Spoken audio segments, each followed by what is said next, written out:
We started now. Good day, guys. It's the coach here, bringing you faction focus, disciples of Tzeentch. Change is coming. I'm super excited to talk about Tzeentch because it's one of my favorite armies. I've got plenty of medals behind me, OG 5th edition models. I love them. And I'm joined by two people who absolutely love their Tzeentch as well and do incredibly well with them. First off, we have Mr. Mick Wendel. How are you, Mick? I'm good. Thanks. Yourself? I am awesome. Can't beat me on a Saturday night talking Warhammer with two legends like yourself. Sounds like a good night, all right. Or morning for me. It's a morning. So for anyone who happens to not know who you are because they have not left their cave for a while, who is Mick Wendel? Mick Wendel is what is Mick Wendel? A Warhammer player. So a Warhammer player for the past 17 years. Started with ogres back in the day and kind of stuck with them for a good 10 12 years sort of thing until Age of Sigmar came in. Really kind of hit my interest in Warhammer and Age of Sigmar when I started playing the tournament scene when I was about 18 19 over in Dublin. So that's really what I've been doing mostly, like not much else other than kind of tournament games and competitive Warhammer for the past, I'd say 10 years now, 10, 11 years. And I started Age of Sigmar with Tzeentch when the pointsless books came out. So we all had just Grand Alliance, do whatever you want. Started playing some Tzeentch, mostly because I could toy between 40k and Age of Sigmar. 40k was that bad of a game that I preferred Age of Sigmar with no points. So here we are now, still playing Tzeentch 3 years later. That's great. No, I love it. And you're 100% right. It's a great army that can play between both 40k and Sigmar. So if you are looking to get into the game, you're looking for something to, get value for money from your hobby, going a demon army such as Tzeentch is a great place to go. Speaking of demons, we have a competitive fiend. We have Dan Corkram. How are you, sir? You're halfway through, 3/4 away through a bottle of Queensland's finest. Of the captain's finest. I'm sure if Gammy's watching, he'd be appreciative. He loves a good rum and he is keen on the booty. Yeah, doing well, mate. So who are you? Because some people have said to me, who's this Dan guy? And I'm like, this guy knows his shit. Oh, I'm a grubby ex-40k player, so I'm part of the Capricorn Garagehammer boys, alongside some infamous people like Wes Graham. We used to play a lot of competitive 40k in 5th Ed. We hail from Rockhampton originally. I'm out west now in the mines. And we used to come down to Brisbane and play a lot of tournaments, do relatively well, play around with a lot of guys that are fairly big in the 40k scene. McGowan's, Justin Murphy, Pat Carter, guys that used to really know their stuff. Unfortunately, when 40k went from 5th to 6th, I got very tired of it very quickly, and 6th to 7th wasn't much better, and I moved away from wargaming and then jumped back in for Sigmar. Had a Nurgle army that was sitting there. Similar reasons to Mick. Nurgle could be played in 40k or AOS. Had a bit of fun with that and went back to my roots, which was Tzeentch. Trickery and things that people don't expect or don't see coming is really what I enjoy in wargaming. So, no, that's great. Great to have you. And you had done incredibly well at BrisCon, which was at its time Australia's second largest event, just under 100 players, I think it ended. And you came 6th. Is that correct? Yeah, 6th place. Very close to the top. My only loss for the weekend was to Idneth Deepkin. And that was against an excellent Deepkin player, again from Southeast Queensland, Luke McFadden. Good guy. Unfortunately, he's a ginger, so his race is dying out. It was a bit swingy with that one, but everything else went pretty well. It was my first tournament with Tzeentch. I'd been playing a few different armies previous to that, mostly Maggotkin. I think a lot of it was the draw was pretty helpful. Played some Skaven and some other things that didn't cope very well with the magic, but yeah. No, I love it. And while the camera flicks over to Mick Wendel, you can see in the corner all of his trophies he's collected. So I can only imagine they're all from Tzeentch. Oh, yeah. Maybe like one ogre one in there, but we'll think they're all Tzeentch for now. There's actually more ogre there than Tzeentch. Shh. All right. We'll talk about the show. Stop sidetracking and stop bringing shame to my family. You've told me you guys have been playing Tzeentch for a while. what drew you to this force? Like maybe Mick, I'll start with you. Why did you pick up Tzeentch, other than the fact that you could play between two games? Was it just that? I actually started. I started Warhammer with 40k. With Thousand Suns. So the first thing I ever bought was the old metal Chaos Lord, but I also bought a box of 10 rubrics. I loved the Egyptian look; it was kind of cool. I've always been a fantasy over sci-fi person, so I ended up tending towards the Tzeentch range in general. But back then, when I was only a kid, metals were we were told, oh yeah, don't buy metals if you're under 15, 16. So I kind of steer clear from for a while. As the plastic started to come out more, the Tzeentch stuff just kind of blew my mind. I loved the Lord of Change model, even the metal one. Loved all that. So it was more so two things. One, I loved the dynamic of the Tzeentch stuff. Just they did look cool. And just like the whole Deceive and Dismay thing, like I loved the play style of them. So Change Host was the first thing that I saw in Age of Sigmar. When I opened the book, I opened straight to Tzeentch and I looked at Change. I says, that's a really cool thing. I can swap units about. And I was thinking of taking like big stupid armies, like 18, 27 units, and be like, I can just swap my whole army around. So that's kind of what started me off, was the models and the play style of them. No, I love it. And Dan, yourself, anything else that drew you to this faction? Mate, Tzeentch specifically, I for 5th Ed, I had a Thousand Suns Countess Grey Knights army. I really like the backstory with Magnus and the decisions and where the Thousand Suns have come from, and that sort of has really drawn me to Tzeentch. Playing Tzeentch in AOS 2.0 was more because I was told that they weren't any good. I love Tzeentch, I love the models, love the demons. Wanted to play them in 1.0, but Tzeentch had such a stigma with the change host, and it was the free win army, right? I've never gravitated toward an army that was it free wins or you get your 4 or 5 games, no worries. I was told specifically that Tzeentch was no good. It was tier 2, tier 3. There was no challenge in it. I went, well, I feel like there's something there. There's some trickery. There's some things that people don't see coming. And that really dragged me into playing them. I really enjoy the challenge. I don't usually jump at armies that are the bandwagon. I usually pick something that's either on its way out or looks like it's fairly useless at the point in time. Yeah, and it's interesting you call out the shame, because so I mentioned earlier, if I swing my swivel chair around, I've got about 2 rows of Tzeentch demons, pure Tzeentch demons from 4th, 5th, 6th, 7th, 8th, mostly. I've got some of the newer sculpts, but I've got so much Tzeentch that when that book came out, I was really excited about it, but you had this I guess this cheese element or a bit of shaming at the time.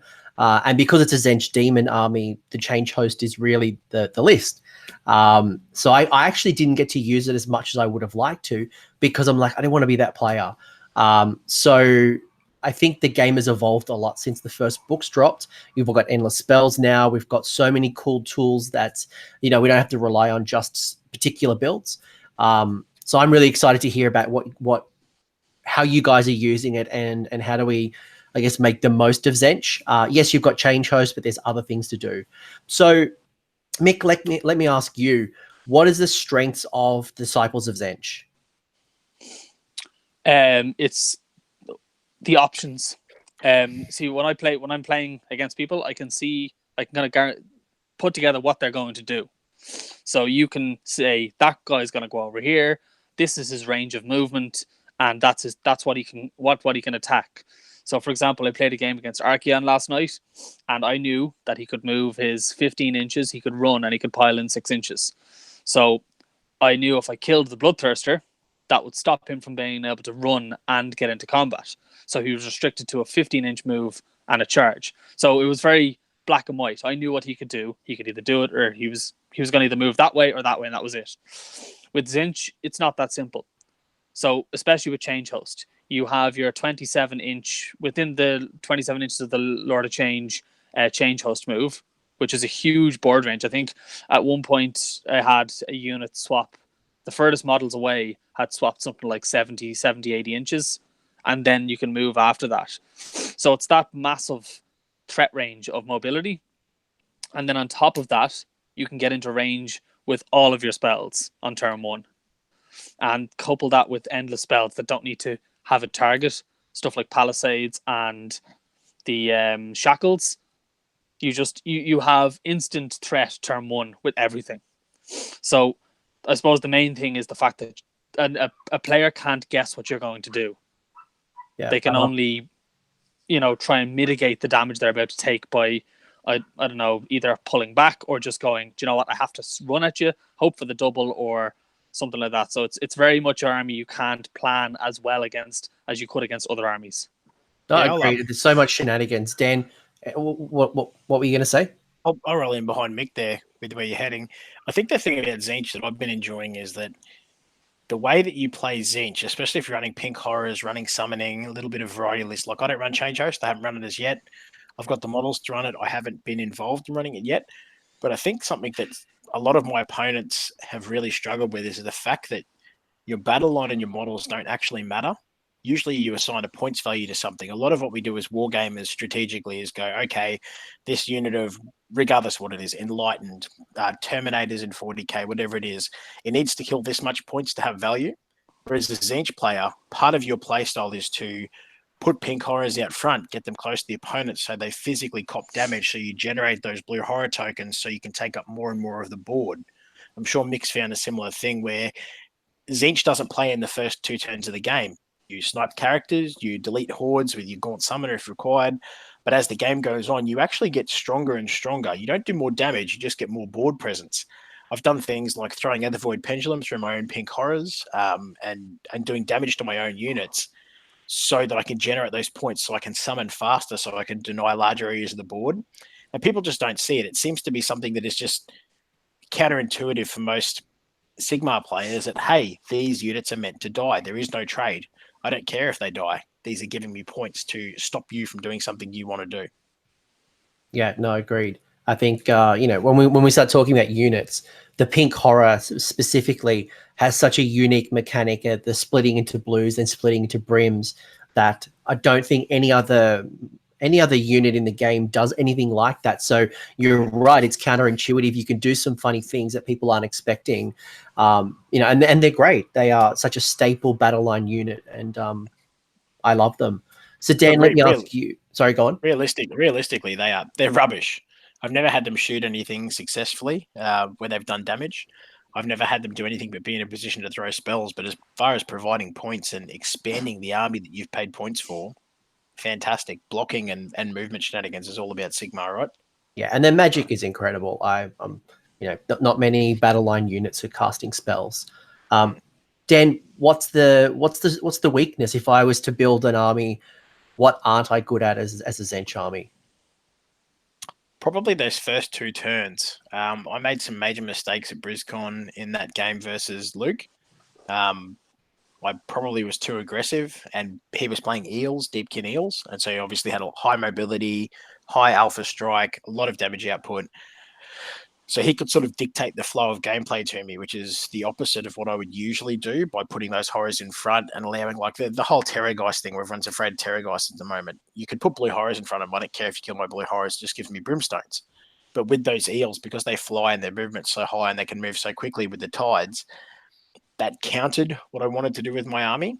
And it meant that after the first turn, all the battle line was gone. So I had all the points and I had these 6 heroes that were locked in combat and I couldn't do anything with them. In hindsight, I probably could have retreated out and summoned some more, but then he was just going to roll over.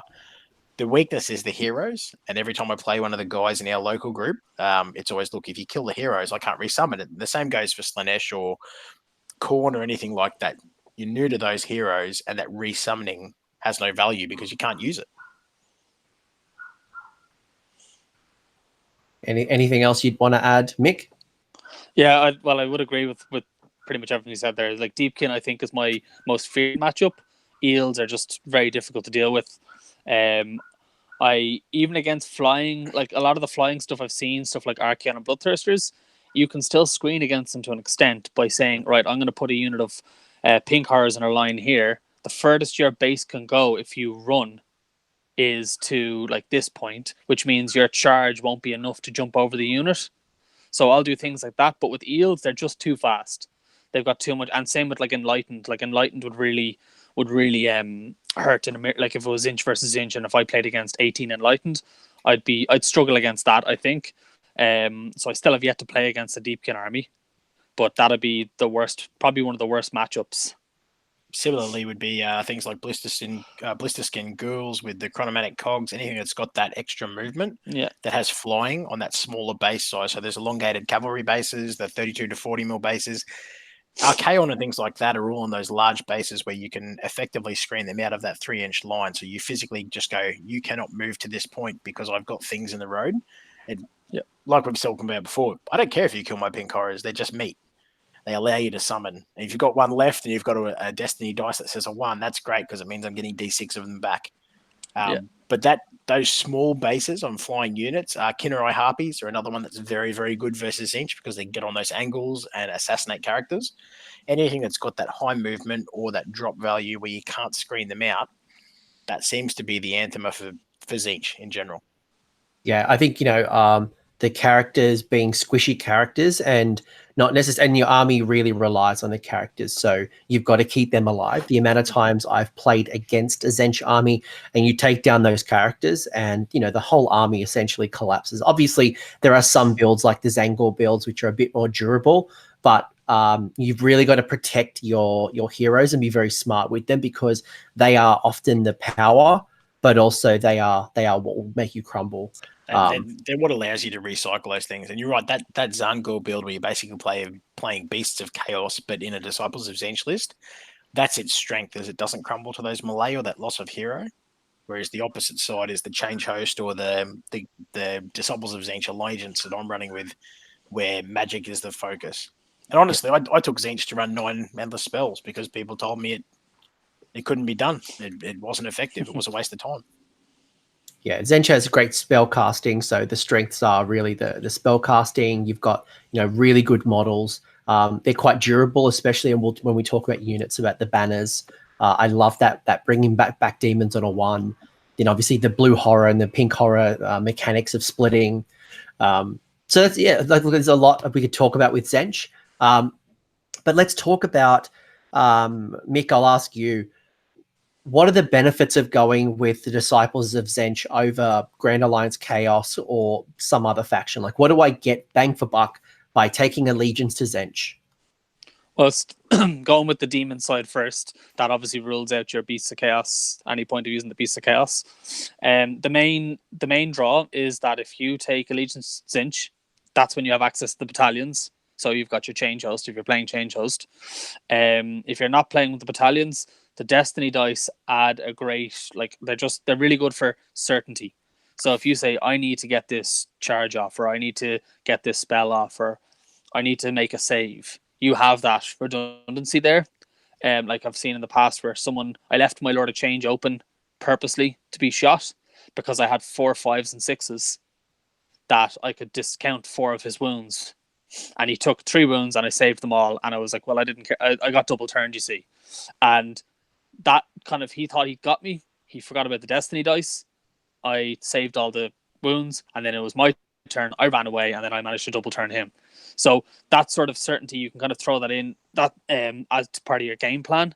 So if you know that you're going to pass the saves that he's going to throw at you, then you can say, well, I don't mind if I get shot by this, So the Destiny dice are massive, and there's just so many little silly things you can do with them that people don't really expect, like that, like kind of sacrificing your Lord of Change and then not taking any damage. So for the benefits of somebody who maybe hasn't picked up the book yet, what is the Destiny dice?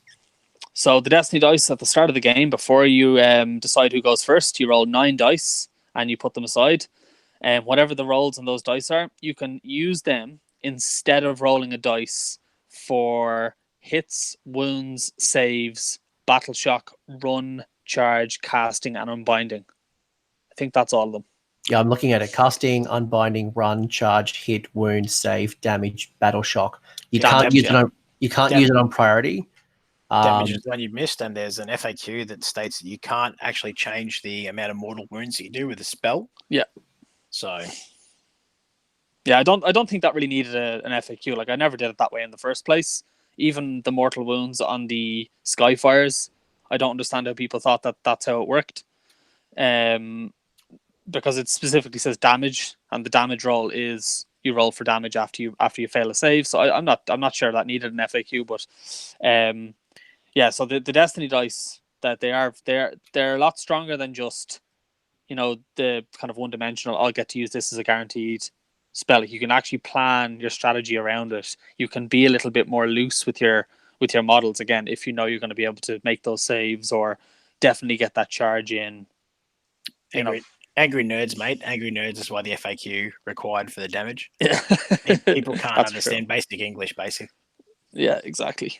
Dan, is there any reason, when you roll your Destiny dice, are there things that you think about, or maybe you might tend to use your dice more often than others, or is there? I guess we're kind of tying into the strategy because a 6 and a 1 mean different things in different situations.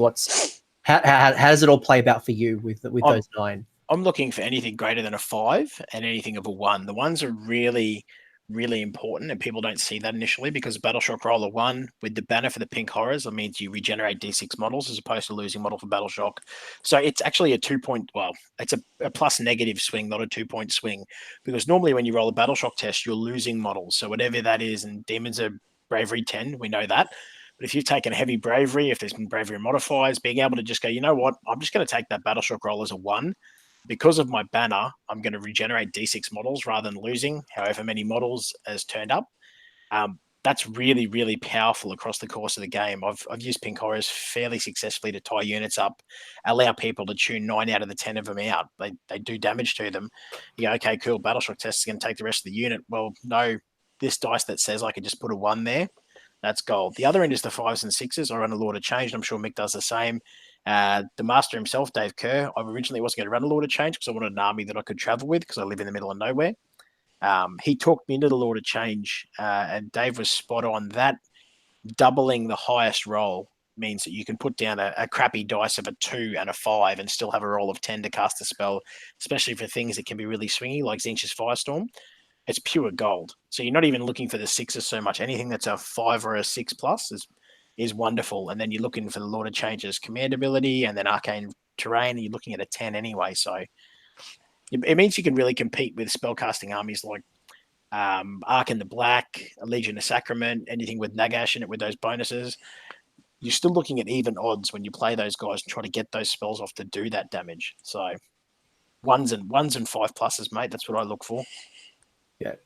Mick, would you have any other insights or things that you think about with those? Yes, obviously, every situation in army build is different, but any other things that you look at with your Destiny dice? Yeah, like obviously 1s and 5 pluses are the gold. They are the best. Everyone wants that. But I have always found use in every single dice roll. Like even the 2, when I give the amount of times I've rolled my Blue Scribe spell, which is cast on a 4, lets me reroll all my casting values. And the amount of times I've rolled a double 1 for that, I gotten, failed to cast it. So the Lord of Change beside him is always going to be given him +1 to cast. I use that 2, that guarantees him to cast it. He's usually on the back line. Nobody can dispel it, that sort of thing. So I find value in the shitty rolls as well, like the 2s and 3s, because you're like, I need a 3 for this. I'm just going to use the Destiny dice. So there is value in the smaller ones, 2, 3, and 4. But I agree, 1s, 5s, and 6s are where it's at for obvious reasons. I sort of find that the Destiny dice too, as much as it introduces certainty for the Tzeentch player, like 70% of what we do in Sigmar is disrupting your opponent's plans. So your opponent's like, okay, I've got this guy, I've got this chance to dispel, I've got these bonuses, and you can sit there with a Lord of Change or a Gaunt Summoner with familiars with that native +1 from their extras, and you go, hey, I'm going to cast a spell. I've actually got a 5 sitting in my Destiny dice tray. I'm just going to roll that a 5 and a 4, get a 9, arcane terrain, +1, so I've got an 11. So now you're looking at dispelling on a 12. Like, things like Infernal Flames off the Summoner, things like that are really, really game-changing. And just being able to guarantee that, even if you don't use it, forces people to make decisions based on things they don't want to do, as opposed to the way that they think their army's going to play in their head. Yeah, and look, as an opponent as well, I'm always trying to force those Destiny dice and burn them ASAP. So that's a strategy in itself, is when to use them. And as we get into list building, we'll talk about ways that you can regenerate and regain your Destiny dice. But as an opponent, I want you to use them as soon as possible. And if I can kind of burn them and change that strategy, that's always something that I try. I mean, a good Tzeentch player knows those particular spells like Infernal Gateway, or there's a whole range of ones that like you must you'll always use it here. But it's always fascinating. The Destiny dice is it's it's an interesting, unique mechanic. I like. It's frustrating, but it makes sense for the army. There's one other thing I'd say about the Destiny dice is that don't be afraid to use them. A lot of people tend to save them up for that special moment, and I've done it myself in early days. And you kind of realize, well, there is no special moment. Just use it when they're useful, because you're always going to have turns where you'd want more Destiny dice, but you have to just commit to it. Pick if you know there's a really really crucial role, obviously save it for that. But honestly, I think be a bit more. I'm a bit more flippant with them. I kind of throw them away as I need them, and kind of like this could, if this is a 1 or 2, I don't want to like this could be bad. So fuck it, I'll just use a 3+ on my Destiny dice, or like I said, using a save roll. Someone might not think how big a save roll might be. They might be wanting to use they might want that big impact, but sometimes the little impacts make a big difference. So yeah, I'd agree with that, because I use them. They're a resource. A resource not spent is a resource wasted. If you're wasting resources, you're playing poorly. I'll use them first, second turn. If I've got no dice left by the end of turn 3, I'm pretty comfortable with that, because what I've done in those first 3 turns is generally pivotable. Often you see good Tzeentch players burn through those dice. I mean, most of those dice in the first 2 turns. And nothing makes me cry whittling down a unit of Skyfires, and then you bring them back from a shaman. So just from me to you, I hate you guys. But Fault reality is the best sort of. I hate that so much. With Kairos. I remember playing a guy called Blake Kerwick who ran. So we were playing in a 2,500 point battle, and he ran 21 to 25 Skyfires. One big block of like 15 or 20. I was the max unit. I remember fighting it with the dragon. It was glorious, but I'm like, please don't bring them back. Please don't bring them back. That's Blake the Snake of Mango fame. Yeah, he's notorious for having hot dice. Yeah, he was hot, but then my Carmine Dragon super buffed up, just 15 Skyfires in a round of combat. But Blake, I hope you're watching, because I'm happy to hear that. I'm happy to hear that. He also had like 10 Jack and Cokes, but we're not here to talk about the Blake and Jack and Coke show. We're here to talk about allegiances. You get no terrain piece, is that correct? For the moment, yes. Yeah, for the moment we get nothing. And and some armies have like a sub allegiance, whether it's a temple or a chamber. There is no additional way to kind of chunk down Tzeentch any further. We're the training wheels allegiance. Like when they wrote the Tzeentch book, they were looking at what they could do going forward. They got to change host, and I think they went, you know what? That's enough. We'll leave it at that for AOS 1. And now AOS 2's come out, and you get all the fun and games of Hagnar and previously the Gnarlroot Wargrove and things like that, and we're sort of lagging behind, but it's not a bad place to be. But you got a spell law. So by getting Tzeentch, spell law, we'll get to it. But like you get a spell law, you get artifacts, and we do. And some of the command traits and artifacts are quite solid, and that they've held up well in the transition from Sigmar 1 to Sigmar 2. So, agreed. Cool. So that's the allegiance. You get what you're given. Really, your Destiny dice is the big thing for swearing allegiance to Tzeentch, as opposed to going Grand Alliance Chaos. So let me ask you boys, when you are building a list, where do you start? Do you start at a battalion? Do you start with your hero choice, your battle line? Like, what's some of the logic and thinking that goes through list building? So Dan, I'll ask you first. Where do you start? Where we sit at the moment is a weird place for Tzeentch. So I don't run the change host currently. I like to have 2 things when I look at battle line units in Sigmar specifically. Is one is the utility of those units, because you can't do large numbers. And 2 is the ability to screen things out. Locally, in the meta that I've played in 40k and Sigmar, things like Blood Angels drop armies in 5th. I used to be a Tau player, so castling's second nature to me. And in Sigmar itself, things like playing Stormcast with their ability to drop in, the negative ones to hit, all that sort of stuff is fairly endemic in the game. That Stormcast has still got that 50% representation. You look at the statistics, they're very highly represented because they're the poster boys. They're the army that comes along. So I generally lean towards a couple of units of Pink Horrors. They're a caster. They're fairly strong as a caster. They propagate more units, and with the points drop, that's gotten even better. And thirdly, they have an okay shooting attack. Mick's commented before on previous podcasts about those extra damage, the extra output that they can have. I haven't had that success. I find them to be a unit that just dies and provides me with models and chucks spells out. But I find that balance at the moment, my lists are running around 2 units of 10 Pink Horrors and 20 Chaos Marauders. Marauders give you the volume, so they take up board space, and Pink Horrors give you the casting, a little bit of ranged firepower, and that generation of extra blue horrors and then brimstone horrors successively. So is it right to assume that you're saying that something like a battle line choice is where you would start with your list building? Or are you specifically saying Pink Horrors is literally where you start? I'm specifically saying that with a Tzeentch army, your battle line is the biggest handbrake on what you build for the rest of your list, because you have to spend a certain amount of points there. And we don't really have good choices. Like Daughters of Cain have Witch Elves and Sisters. They're fantastic.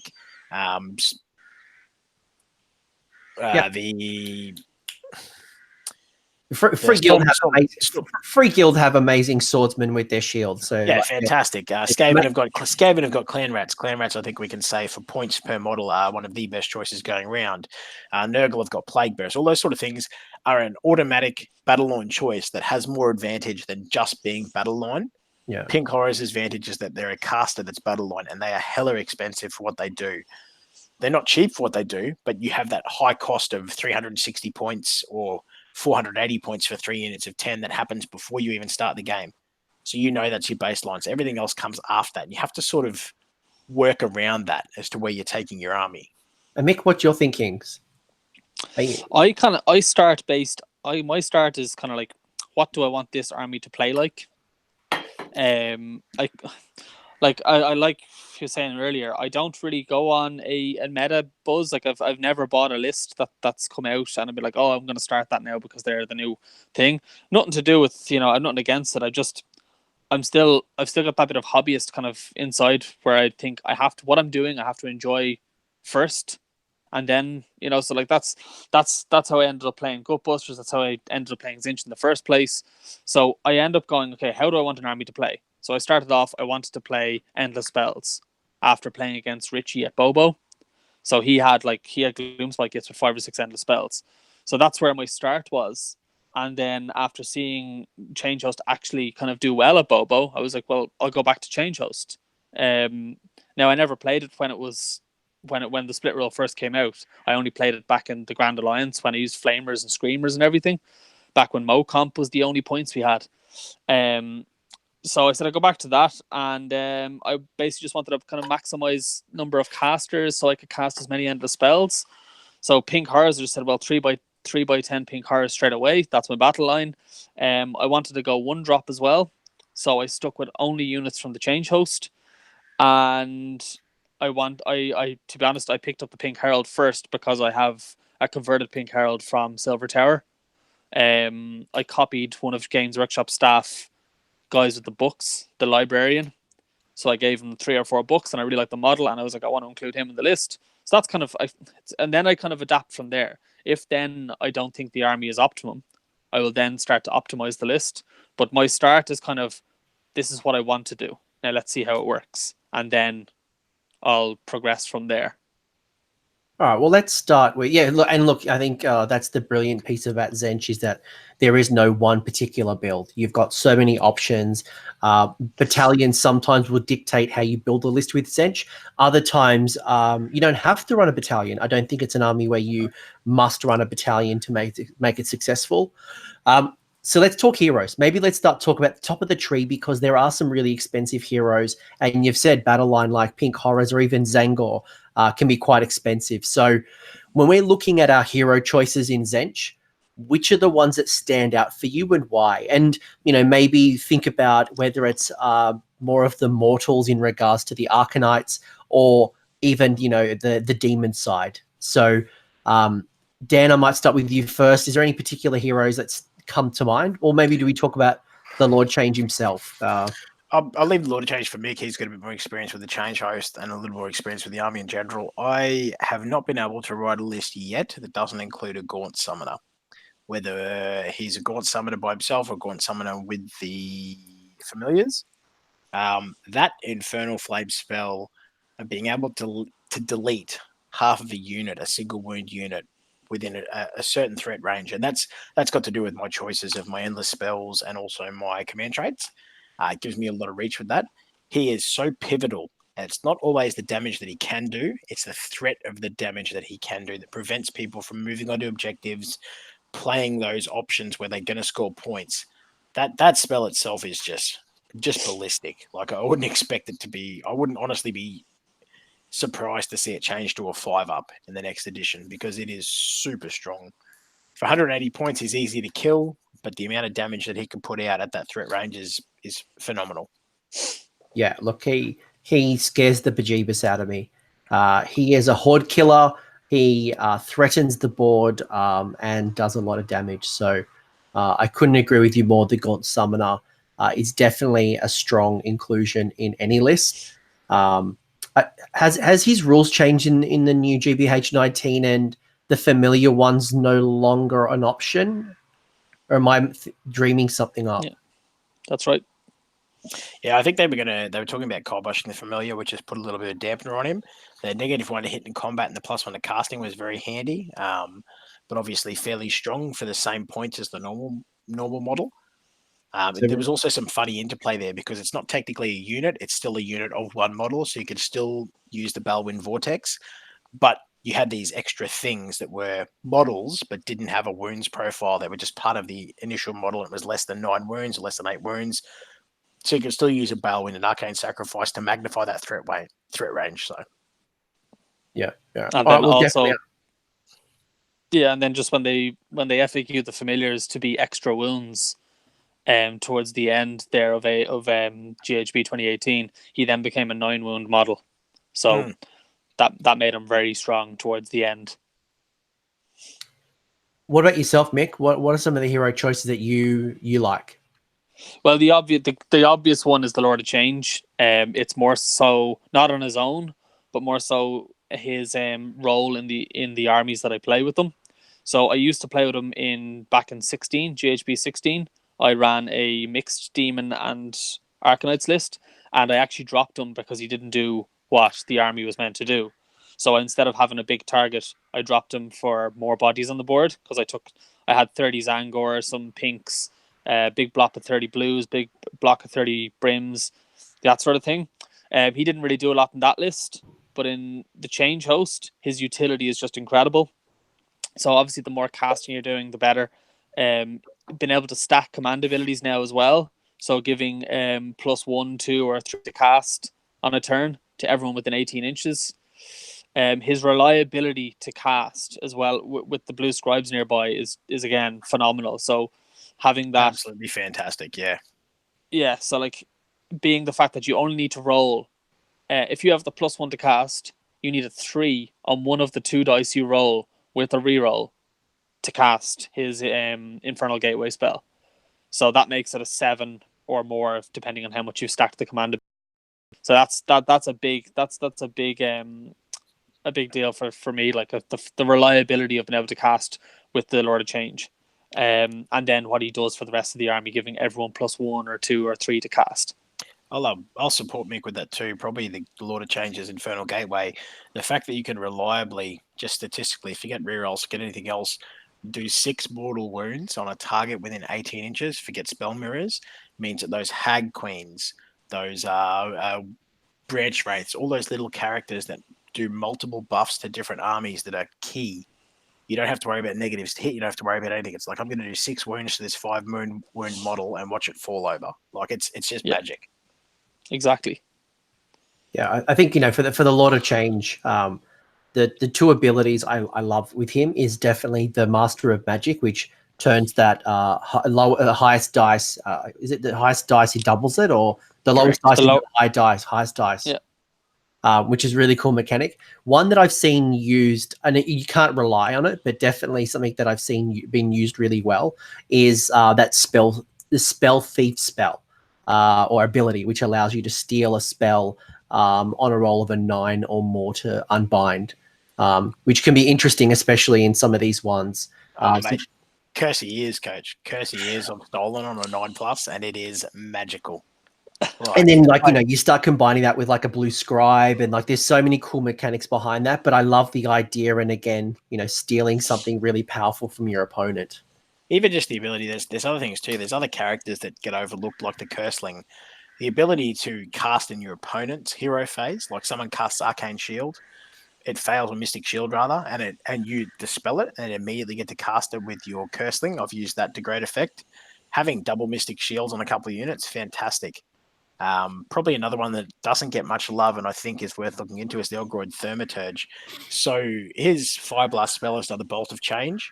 It's D6 mortal wounds, and the amount of damage it does is irrelevant because you get to summon a unit of Brimstone Horrors within 1 inch of the model, and there's no ruling to say that you can't summon them within 3 inches of another model.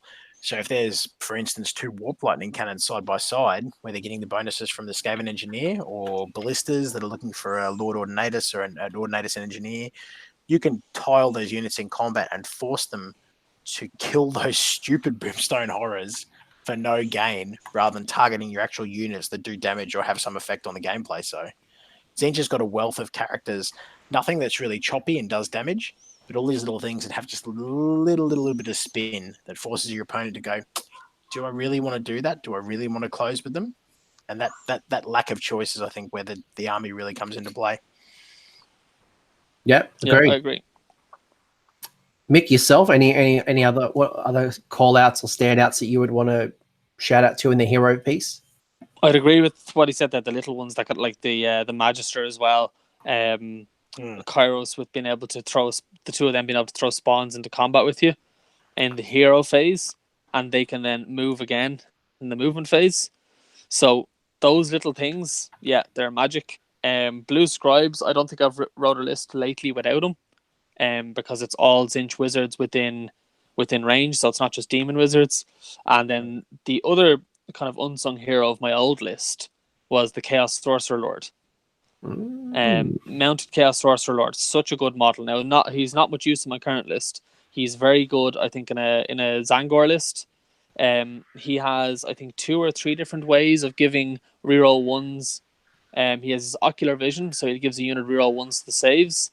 Then he has his spell, which is reroll ones to hit, wound, and save roll. And then you've got Mystic Shield if you want as well for reroll saves again. He's actually really strong for that. He was my general actually for about a year. The first Six Nations I went to them with them, actually was my general, I think. So he's actually a really good model if you're taking Tzaangor and Enlightened and even Skyfires, because hitting on 3s, rerolling 1s, wounding on 3s, rerolling 1s. It just makes it's a really solid little model for 160 points. Yeah, I agree. I agree with that. I haven't had a chance to give the Blue Scribes a crack yet, but they're definitely in my list going forward. They're a nice buff piece. Unfortunately for me, it's one of those ones that gets dropped right at the end. But if you stick with it, there's some very fun things you can do in combination between the Changeling and the Blue Scribe and obviously the Lord of Change.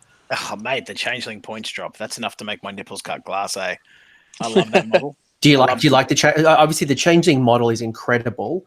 Do you still like the Changeling as on the tabletop? On the tabletop, he gives your opponent that uncertainty. And everyone's played those other teams, whether it's 40k AOS, it doesn't matter, those other armies where it's like, this is what my army does. I don't care what you do, this is what my army does. And then you drop a model in their deployment zone and go, cool, I can steal your spells and I can steal your weapons. So now what are you going to do? Oh, and you can't target me unless you get a hero. So the choice, I find AOS is a game of decisions where if your opponent gets to make decisions with no influence from yourself, they will play well. As soon as you start doing things, and I think this is the core of Tzeentch, he's the master of magic, the joker of trickery. As soon as you do these things, and the Changeling himself is not a fantastic model, but putting something in your opponent's deployment zone makes them go, shit, do I have to deal with that or can I ignore it? And it's over their side of the table. And you've already all of a sudden generated 12 pink points, 10 blue horror points. Now there's a Herald and 10 blue horrors on that side of the table. And they're screening, so they're now the -1 to hit. And now you've got these endless spells that usually are limited by their threat range in their deployment zone, and the decisions become harder. As soon as you make decisions harder, a lot of people will get bound up in themselves. This isn't the way it's meant to go. What do I do? As soon as they start making mistakes, I'm sure Mick will look at it as well. As soon as you got your opponent making mistakes, that's where Tzeentch excels. That's where you've got them. And And for the benefits of anyone who doesn't know the War Scroll, you deploy the changeling in your opponent's deployment zone. It's not there. It's not physically there. You can't see it. You can't target it. It's not active either until a opponent hero is in range, or you do something to reveal it. So you try to cast a spell, unbind. There's a few actions you can do, and that reveals the changeling. Otherwise, essentially, it is just this model that sits in the army. Is that right, Dan? Yeah, correct. And of all the models, like the Ogorod Thaumaturge, the Silver Tower stuff came out with the re-release as well. It is one of the best models they've done to date. The Lord of Change, etc., the largest size, that's great, but that changeling model really epitomizes what Tzeentch is. It's a caster. It's frail. It exhibits strength that doesn't rely on physical presence. Yeah, it's such a beautiful model. It's such a nice model. It's awesome. It's And I'm still here, the just heart so you of the know. movement. oh good, Mick. I can see you there, but you've dropped off. Yeah. Yeah. We've lost your beautiful face, Mick. Yeah, my Wi-Fi signal went. I don't know what's going on in the house, but yeah, I'll have a look now. That's all right. Another hero I really like, especially in a Tzaangor build, would be the Tzaangor Shaman, and that Boon of Mutation spell just drives me mental. I've got one in every list, and Boon of Mutation is nice for D3 mortal wounds. It's very handy, but it's that movement, and that's why I've put Blue Scribes into the list as well. The ability to move that 16 or so inches and then summon at the end of the movement phase is honestly what gave me that leg up at BrizCon. I played Tzeentch guys, two very, very good Tzeentch players, Luke Taylor and Chris Stratty, games 4 and 5. And they both put gnaw holes within range to move warp lightning cannons and other similarly threatening units within range of my army and my heroes. Being able to move that far, go, hey, I'm going to make a run roll, and I'm going to make it a 5 because I know that's how far I need to go, and then some units within 12 inches, completely neutered the warp holes on my flank. So Tzaangor Shaman's movement, like his movement, his ability to buff Tzaangor's a little bit, The +1 to restore hit, models to the plus ground 1 to hit units. is just insane for those Skyfires. Yeah. I honestly, I haven't run Skyfires as yet. One of the things I did when I started playing with Tzeentch was not buy Skyfires, to the disdain of the friends that I'm playing with. Like, Skyfires are great. Why aren't you running them? Like, specifically, it's because Skyfires are great. That's why I'm not running them. Yeah, I mean, Skyfires and the Enlightened are just awesome, and they're beautiful. I mean, they are nice models. They work really well. They're strong, and there's some nice combinations you can have with the Enlightened and the Skyfire when you take them both together. Is there any other heroes that kind of stand out for you, Dan, while Michael fixes his Wi-Fi? Yeah, I'm assuming Mick's just getting his missus off Pornhub. It's tying up his bandwidth. No, look, honestly, Normally I would say Game of Thrones, but obviously that's ended. Maybe they're finishing up with Stranger Things. She's not even here. I don't know what's going on. Yeah. Likely I just mate, lost likely Wi-Fi story. signals. So That's I'm okay, using mate. It's 2019. We don't judge at all. It's fine. No, look, honestly, to me, the Lord of Change and the Blue Scribes are big ones, and the Gaunt Summoner, obviously for myself, they're the influential models. I can't build a list now without putting in the Lord of Change and the Gaunt Summoner, and as a result, the Blue Scribes have now crept into my list, and I'd say that will be the base 3. So sort of those 3 units, and then the 3 units of battle line for me, 20 Marauders and 2 times Pink Horrors. That's where I start from. Great. And Mick, anything that you would all say from a hero point of view? I think that's pretty much it, because I actually one other one, the Fate Master. The Fate Master is actually an unusual one, and people don't really expect it. Now with the stacking command abilities, he is not now, but like over the past year with the stacking command abilities, he was actually quite decent with a paradoxical shield, or even just in cover, or because he had his command abilities. You roll a dice, and him and units within range of him get to reroll any roll of that dice. So it's random, but if you stack that 3 or 4 times with, like for example, a double Witchfire Coven list, So you have that, and you're tagging 100 to 140 acolytes that are shooting in the hero phase, and then again in the shooting phase. So if you're tagging them with that, then you virtually have acolytes hitting on 4s. If you're lucky, you're rerolling everything. Like as I said, you are stacking 3 to 5 command abilities. So you're hoping to get kind of a 1, 2, 3, or at least 2 of the 3 of them. So he's actually quite a, what's the word, like a surprising model for people to see. People are like, what does he do? And then like he'll even jump into a unit and he'll have reroll saves, for example, and any 6+, I think, does mortal wounds back as well on his saves. So he can run in and do a ton of mortal wounds back to units without any rend, for example, or like with the paradoxical shield, he's got the +2 to his save, so it's on a 4+. So he's actually quite a strong unit for that. He's quite mobile, and you can use him to tie things up. I haven't given him a crack. When the book first came out in Sigmar 1, he was one of the units that really stood out to me as being something that was used that wasn't commonly used. He didn't fit that meta choice of the change host, but being able to get those reroll saves and control that. I played a lot of Tau in 5th Ed, and the Humble Piranha was my favorite unit because you could throw it into something and not worry about it. It'd just live. It didn't matter what it didn't matter if it didn't kill anything, as long as it held that unit in place for a duration of time to allow you to prioritize other targets. It had definitely made its work. Like it's that I guess not board control, but movement control. Definitely Fate Master's excellent at.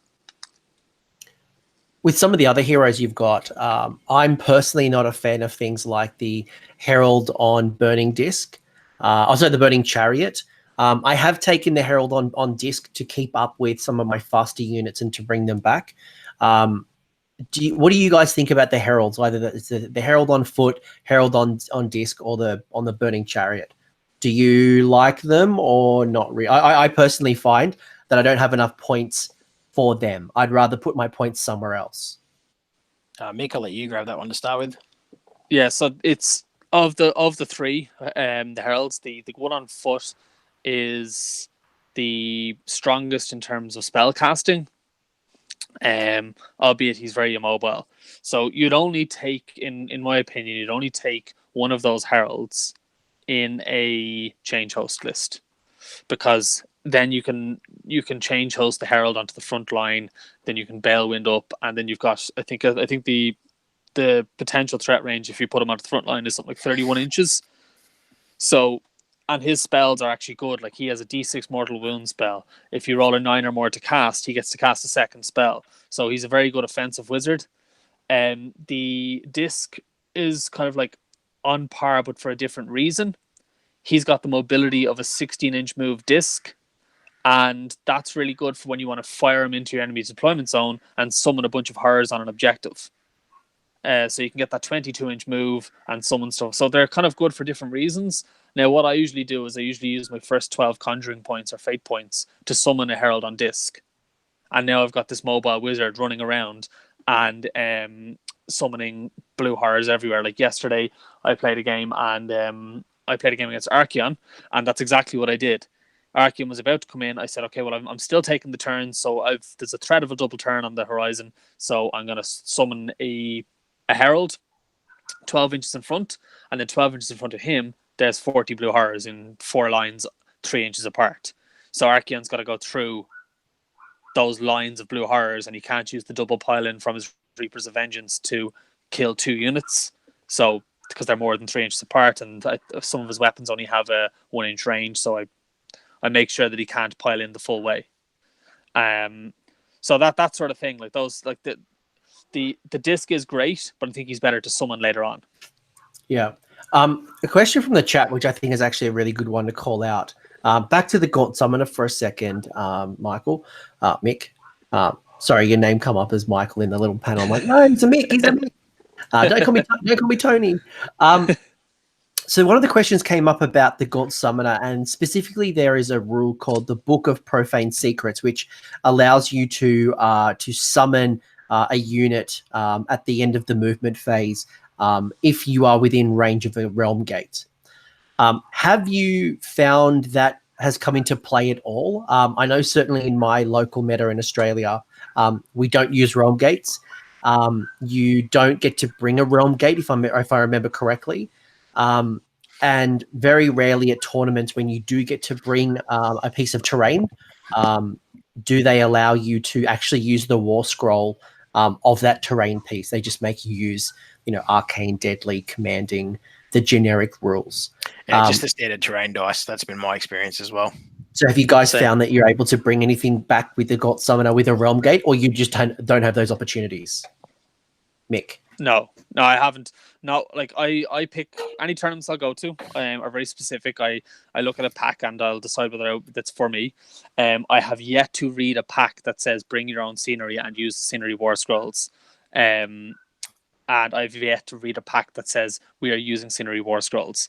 Now I think no, that's different. That's the Iron Jaws. Once I played against Iron Jaws with a Gaunt Summoner, and they had the realm gate, and he just set it up where I couldn't touch a realm gate, because that was back when you could summon any demon unit from a realm gate. Yeah. So knowing that he was going to the tournament, I actually brought a box of demons with me, including someone's Archeon, because he was a Chaos Demon.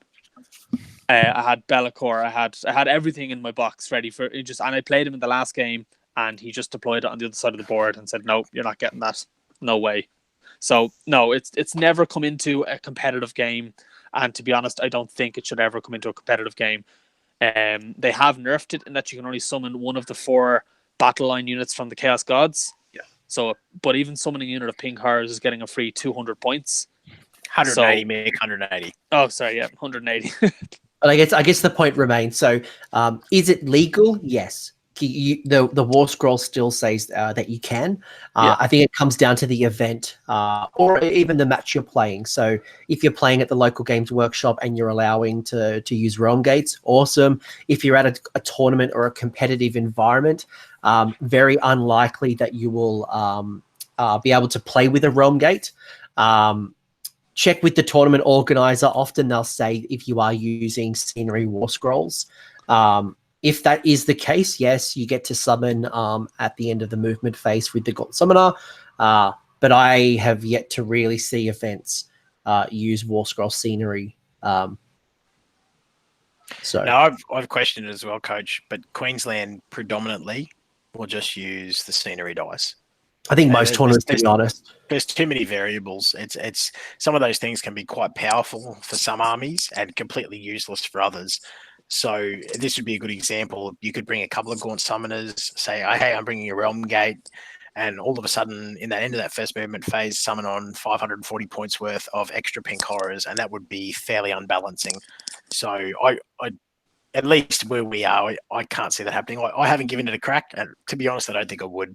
If it's there, awesome, use it, but it's not a strategy I would rely on. Dan, what about Kairos? Probably like we can't move on from the heroes until we at least acknowledge Kairos. So I'd looked into costs in my previous iteration of my list, the model sitting in my shelf, specifically because in my previous iteration, I was one of those numpties that had taken Purple Sun at 100 points. So amazing. That was fairly expensive, but that threat of putting Purple Sun through a spell mirror, putting it in your opponent's backline and going, okay, you need that Slaughter Priest, Branch Wraith, Gavriel, something like that. And going, you know what? I'm just going to make that a 6. You can pull that 7-wound model off the table. I thought that had value. I ended up running with it. Now that it's 50 points, I've been writing a list that's change host related. That includes both Kairos, a Lord of Change, and a Purple Sun for that reason. His spell is not, I don't know, when I sat down and ran the numbers on it, and I'm because of where I live, like I'm very, very, very remote. I'm lucky if I get a game in every sort of 4 weeks. A lot of what I do is theory hammer until I go to an event. When I sit down and look at the numbers on it, Infernal Gateway pretty much trumps Kairos' spell 9 times out of 10. So I've struggled to put him in a list to this point. Yeah, I've seen Kairos used as a great ally in some particular armies, because that Oracle of Eternity, where once per battle you can change a dice roll, can be really powerful. But I have seen a lot of people drop Kairos to take a second Lord of Change if they had the points available. Mick, do you have any thoughts on Kairos or Kairos versus Second Lord of Change? I don't think I'd ever take a Second Lord of Change myself, except in the Host Duplicious, if that ever became playable again. But Kairos, it kind of is a different. You have to play a different game with Kairos. You've got the threat of that change a dice roll to anything you want once per game. I think that's something that you should hold on to for as long as possible, kind of like Canary Heartrenders, and kind of like the opposite to Destiny dice. Because the longer you hold on to that, the longer you have the threat of something like a Purple Sun killing their important character, or for example, changing their really important charge roll at the end of the game to get an objective to a 1. You know, little things like that. People really like they don't realize how massive like that 6 can be. Like a lot of people have played against, a lot of people have talked to about it, seem to think it's just about the changing that D6 to a 6 or changing that battle shock to a 1. Little rolls like that, but even just stopping a run roll from getting them within range of an objective, because it's any dice roll except for the priority roll. So that's a big range. That's a wide range. I personally have a Kairos, but still have failed to write a list that I enjoy the look of, that I'm happy with the look of it. One list I was looking at doing was Kairos and Archeon with a Purple Sun, basically leaving the options open for as many of those big change rolls as possible. Archeon can use Destiny dice for his sword. I can Kairos 1 to a 6 if I need to. I can Kairos a Purple Sun to a 6 if I really want him to kill it. That sort of thing. So there's plenty of flexibility with them, but for me, it's trying to write a list that I like the look of with him in it. Yeah, those sort of choices with Archeon and Kairos sound pretty good, especially if you don't like having friends. Yeah, that's the sort of thing that I'd take to a local store, especially if I didn't like people. You can't lose friends if you don't have them. Yeah, I'm hearing you. The Archeon's an interesting dynamic as well. If you roll well on your Destiny dice, if you don't have Kairos, he's a ridiculous threat. But as our lovely mate Dan Brewer from down Mexico, where you are, showed me in the last teams tournament, he also struggles with placement. So he's a bit of a double-edged sword because his movement is so slow compared to other large base characters in the game. If people can screen effectively, you play against someone with some ability. Mr. Brewer taught me quite well how that worked. He managed to screen out my Archeon for 3 turns. It really becomes less effective, and it then becomes a waste of points. It's sort of double-edged in that respect.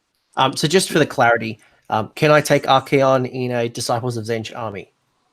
Yes. He has the Tzeentch keyword, so yes, he starts with the Tzeentch keyword, whereas Varangard do not. So it might be good just to call out at this particular point, because as we're looking through the battle tome, Archeon's not in there. So are there other units or other factions that I can bring into a Disciples of Tzeentch army? So you've just acknowledged Archeon. So Archeon sits under the Ever-Chosen banner. Can I bring in other armies? And then how does that even work? Similarly to Maggotkin, and I guess now Head Knights as well, and Blades of Khorne, anything with that specific demonic god keyword can be brought into those armies. So you can bring in anything that starts with the keyword. It's not things that are allocated. So Varangard are a good example. Varangard must be allocated that keyword as the battle progresses during the hero phase, whereas Chaos Warriors, you can take in a normal Arcanite's list because they can be given the Tzeentch keyword before the battle even starts.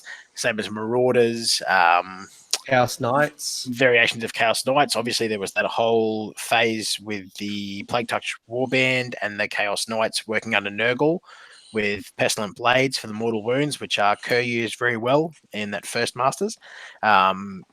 Things like that. So there are a few options there. Chaos Chariots, things like that you wouldn't normally look for. And that's why I said previously in my battle line choices were Chaos Marauders, because when you compare Marauders to Acolytes, Marauders come out on top just about every time.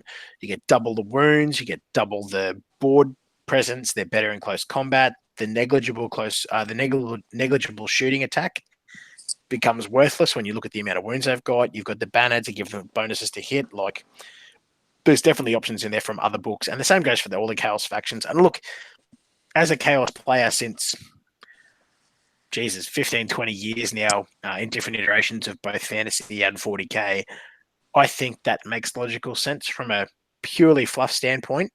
because Marauders are in every faction. There's different clans and tribes that subscribe to different Chaos Gods. Chaos Warriors have different allegiances. I think it makes a lot of sense. None of them are game-breakingly good, but they do add that little bit of flavour and give you a little bit of choice away from Kyrex, Tzaangors, and Pink Horrors as your battle line. So, So just for anyone who's following at home, all this stuff that we're talking about so far can be found either in the Everchosen, the Slaves to Darkness allegiances, or when you're on War Scroll Builder.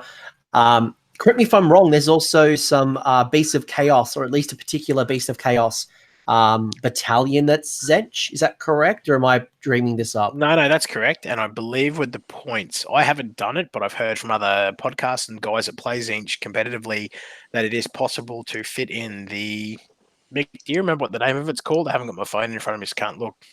I think it's the Phantasmorgia. So I can't pronounce it. It's the Tzeentch. It's the Tzeentch Phantasmagoria. That's correct. Yeah, Phantasmagoria. That's it. That unit is completely Tzeentch. It can fit into that army, and that would then have the advantage of being able to use those fate dice, etc. And it allows all the units in that faction-specific war scroll to dispel spells within a 9-inch range, I believe. And that gives you the choice to get some more screening units for a cheaper cost. And of course, the Bray Shaman spell, which we know is fantastic, that devolve or devolution, whichever one you call it. Yeah. Well, also the other advantage of using the Beasts of Chaos over the Disciples is that Bray Shamans give units plus 3 inches to their movement. So I think everyone saw like Dan Bradshaw's list at the Masters with 19-inch move Enlightened and 9-inch move run and charge Tzaangor. So essentially 15-inch move Tzaangor, because you have you'll probably use that command point to get to run up. So that is the positive of using Bray Shamans and the likes. And Chronomatic Cogs, obviously, on top of that, gives you that 7-inch threat range. Most of our battle plans now in competitive play run that 18-inch no man's land. So having 17 inches as your base makes you very threatening from that turn one. All those shooting armies and all those sort of things become less effective. And we've seen in the rise of Sigmar 2 that chaff units are still king, regardless of what you're playing against. Yeah. Yeah. Can you guys hear me still? Yeah, mate, I can still hear you. You've become a bearded statue on my screen. Right, I'll fix it up. So anything else we talk about here? I think we've kind of gone through heroes a lot. Any other call outs from heroes, or should we talk about battle line? And obviously we've only got a couple of battle line choices. Anything else from a hero point of view? I think heroes and battle line are fairly well covered. I'd agree. Yeah. Yep. All right. Well, let's move along. We've kind of talked about our battle line choices because, well, actually not really, because you've got your standard battle line, which is going to be your pink horrors, and we've also got the acolytes. Do you guys see any value in something like an acolytes, or I know you guys have mentioned marauders, and as well as what have you got? You've also got the burning chariots are a battle line option. If you are a Tzeentch demon and you're taking a burning chariot as your general. So let me I suppose clear one thing up for all our listeners. If you're taking Tzeentch demons, I think anything outside of the herald on foot, disc, pink horrors, blue horrors, and brimstones, and maybe screamers is a waste of points. So any of the flamer models, I would never include them in a list currently. Agreed. I think they're probably one of I remember when I said earlier the dynamic of Tzeentch and all that. Flamers were the first unit I actually painted. I absolutely love the models. I have 18 of them over here. I have 3 chariots. I've got tons of them. I'm massively invested in them in a physically, but I just can't bear to field them. I fielded them in a Buybuster list, and they did nothing. I was a bit of fun to play with them again, but they did absolutely nothing. And I don't mind, as I said, when I'm starting up a list and it's all about what I want the army to do, and I want to start with an ideal first and then kind of build towards that. The flamers just do not have any role in the game whatsoever, and it's a bit disappointing. But they just don't have anything. They don't offer anything. I think realistically, where Disciples sits at the moment is you either build Beast of Chaos with Destiny dice, or you're building a spellcaster list. And unfortunately, those chariots and those optional choices don't mesh well with the rest of the army because your heroes are expensive, your battle line choices are expensive. So you really need to pick a flavor, whether it's horny goatmen or shiny pink horrors, and stick with that flavor. Yeah. Tzaangor, I want to acknowledge the Tzaangors, and then I want to wrap up with what you guys think with pink horrors. Do you go MSU? Do you go, or do you go like larger unit? I asked that question. Tzaangors. Now, Tzaangors are a great unit.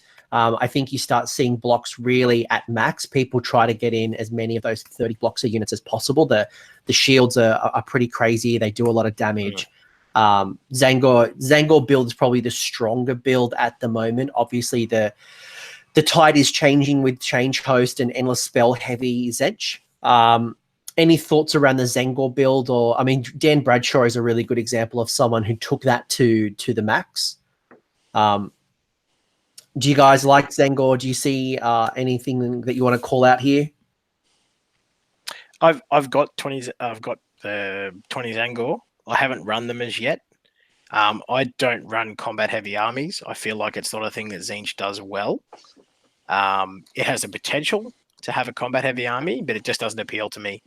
And I think that Mick wouldn't be far off because he's obviously Change Host predominantly. It's nice to have something else you can play for friendly events, but if you're going to play competitive Tzeentch, I don't feel that their strength lays in close combat. I feel their strength lays in their mobility and their spell casting. So I haven't run them as yet. I mean, I have seen a few armies that are, probably very 90% dominated with the Tzaangor, whether it's the Tzaangor, the Enlightened, the Skyfires, the Shamans, very heavily built around that.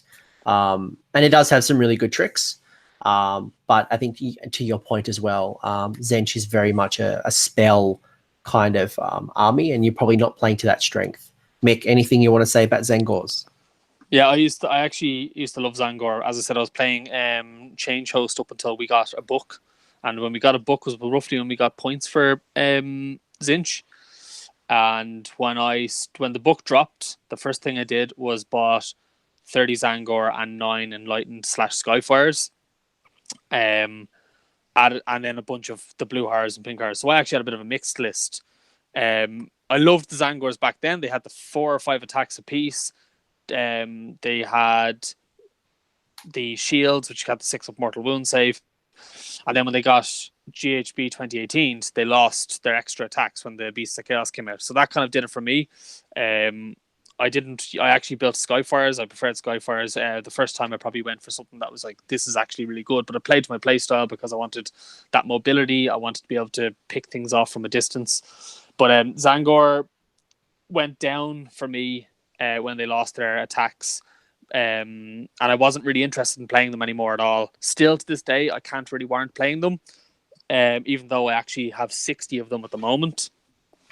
But again, the list just doesn't appeal to me anymore because I can't build I only included them in a mixed list, so magic and combat and shooting, so I could do something in every phase. But now I think you have to include them in a straight up, I'm charging you in the face, and that's it.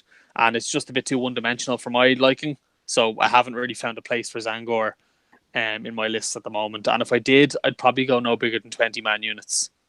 I'd agree with that. I think Tzaangor and one-dimensional are tied into the same bag. I think they force you to play a certain way, whereas when you play the opposite side with shooting and magic and mobility, you have options, and options create opportunities for your opponents to make mistakes. I think that really appeals to most guys that play Tzeentch in that format. It's about forcing mistakes, not overwhelming force. Yeah. No, agreed. But there is some nice builds, but you're right. I think we kind of started seeing the drop off early to mid this year. There was some really heavy Tzaangor builds late last year. Dan won the Masters. Dan Bradshaw won the Masters with it in England. And I think it's kind of slid a little bit since then. That Masters list, especially for last year, I think Dan's greatest strength was his ability to assess the field that he was going to be playing into as an event. I think there was 3 lists there that all had 60 sequitors. Feel free to correct me if I'm out of line.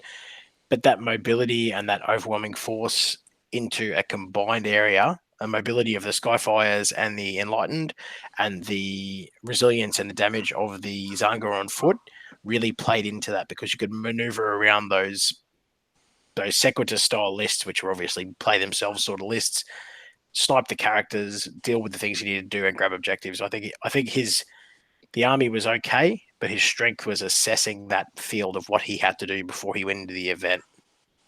Yeah. While we're talking about Tzaangors, we might as well talk about the non-battle line options, which is going to be your Skyfires and your Enlightened. What do you guys think about Skyfires or Enlightened? Do you like them? I think they're quite strong. I think especially we've kind of seen the shift where we used to run a very heavy Skyfire. It's kind of gone into the Enlightened kind of space now. I think personally the best build is a combination of both on the table, and using their mechanics, where one strike, well, they get benefits depending on if they're struck first or hasn't struck yet. Where are you guys at with Skyfire / Enlightened? Mick, I'll ask you. I actually have never used Enlightened in a game. I know they're very good, but when I started, when the book dropped, Skyfires was the one I preferred, because again they opened those options. Then when I saw people spamming Skyfires, I had 9 because I wanted to have a full unit, and that was it. That was enough for me. I don't like having multiples of the same unit because I like a bit of variety in the lists. So I had my nine Skyfires from when the book dropped. I played them right up until the end of GHB 16. When Tzaangor Enlightened kind of started becoming a bit more popular, I was considering jumping into it, but I just couldn't write a list that I found would suit me. But they are incredibly good. The both of them still are very good. Like Skyfire still have that 40-inch threat range. They still have a relatively strong close combat phase. So what people don't think about, what people kind of lost there, is the fact that Skyfires are no longer auto mortal wounds on 4+. We lost damned terrain. We lost the what else? We lost the modified 6s. So it's only on a 6 now, and they're also more expensive. So I think people are just thinking, oh, they're rubbish, but they're not. They are still very good. They're just not what they used to be. They're what they should have always been. So if you wanted something in his inch army, because I need something to kill characters, need something to create a threat zone to stop people from just advancing quickly, then Skyfires are perfect for it, because hags are still going to be terrified of them. Yeah, they've got incredible move, and their threat range with a 24-inch bow shot is absolutely insane when you think about the speed, and then they're good in combat as well. So they're they've got really good move, really good combat. I think the swing on that is important to note. In Sigmar 2, obviously, with your Lookout Sir and the -1 to hit on hags, etc., the fact that it's an unmodified 6 now means that you still threaten those units, those buff pieces, your Knight Venators, your Gavriel Shorehearts, your Hag Queens, your Dryad Branch Wraith, things like that, where, okay, you're getting negatives to hit, but I don't really care because I'm going to roll 6s. And if you happen to roll well on your Destiny dice and get a couple of 6s, it means that I'm basically going to point at you and go, hey, there's 2d3 mortal wounds, enjoy. Yeah. And after that, you start looking at all those other little spells and go, oh, that are even an Arcane Bolt at this point is risky, because I know that Lord of Change can cast it on a 10+. That's not that E3.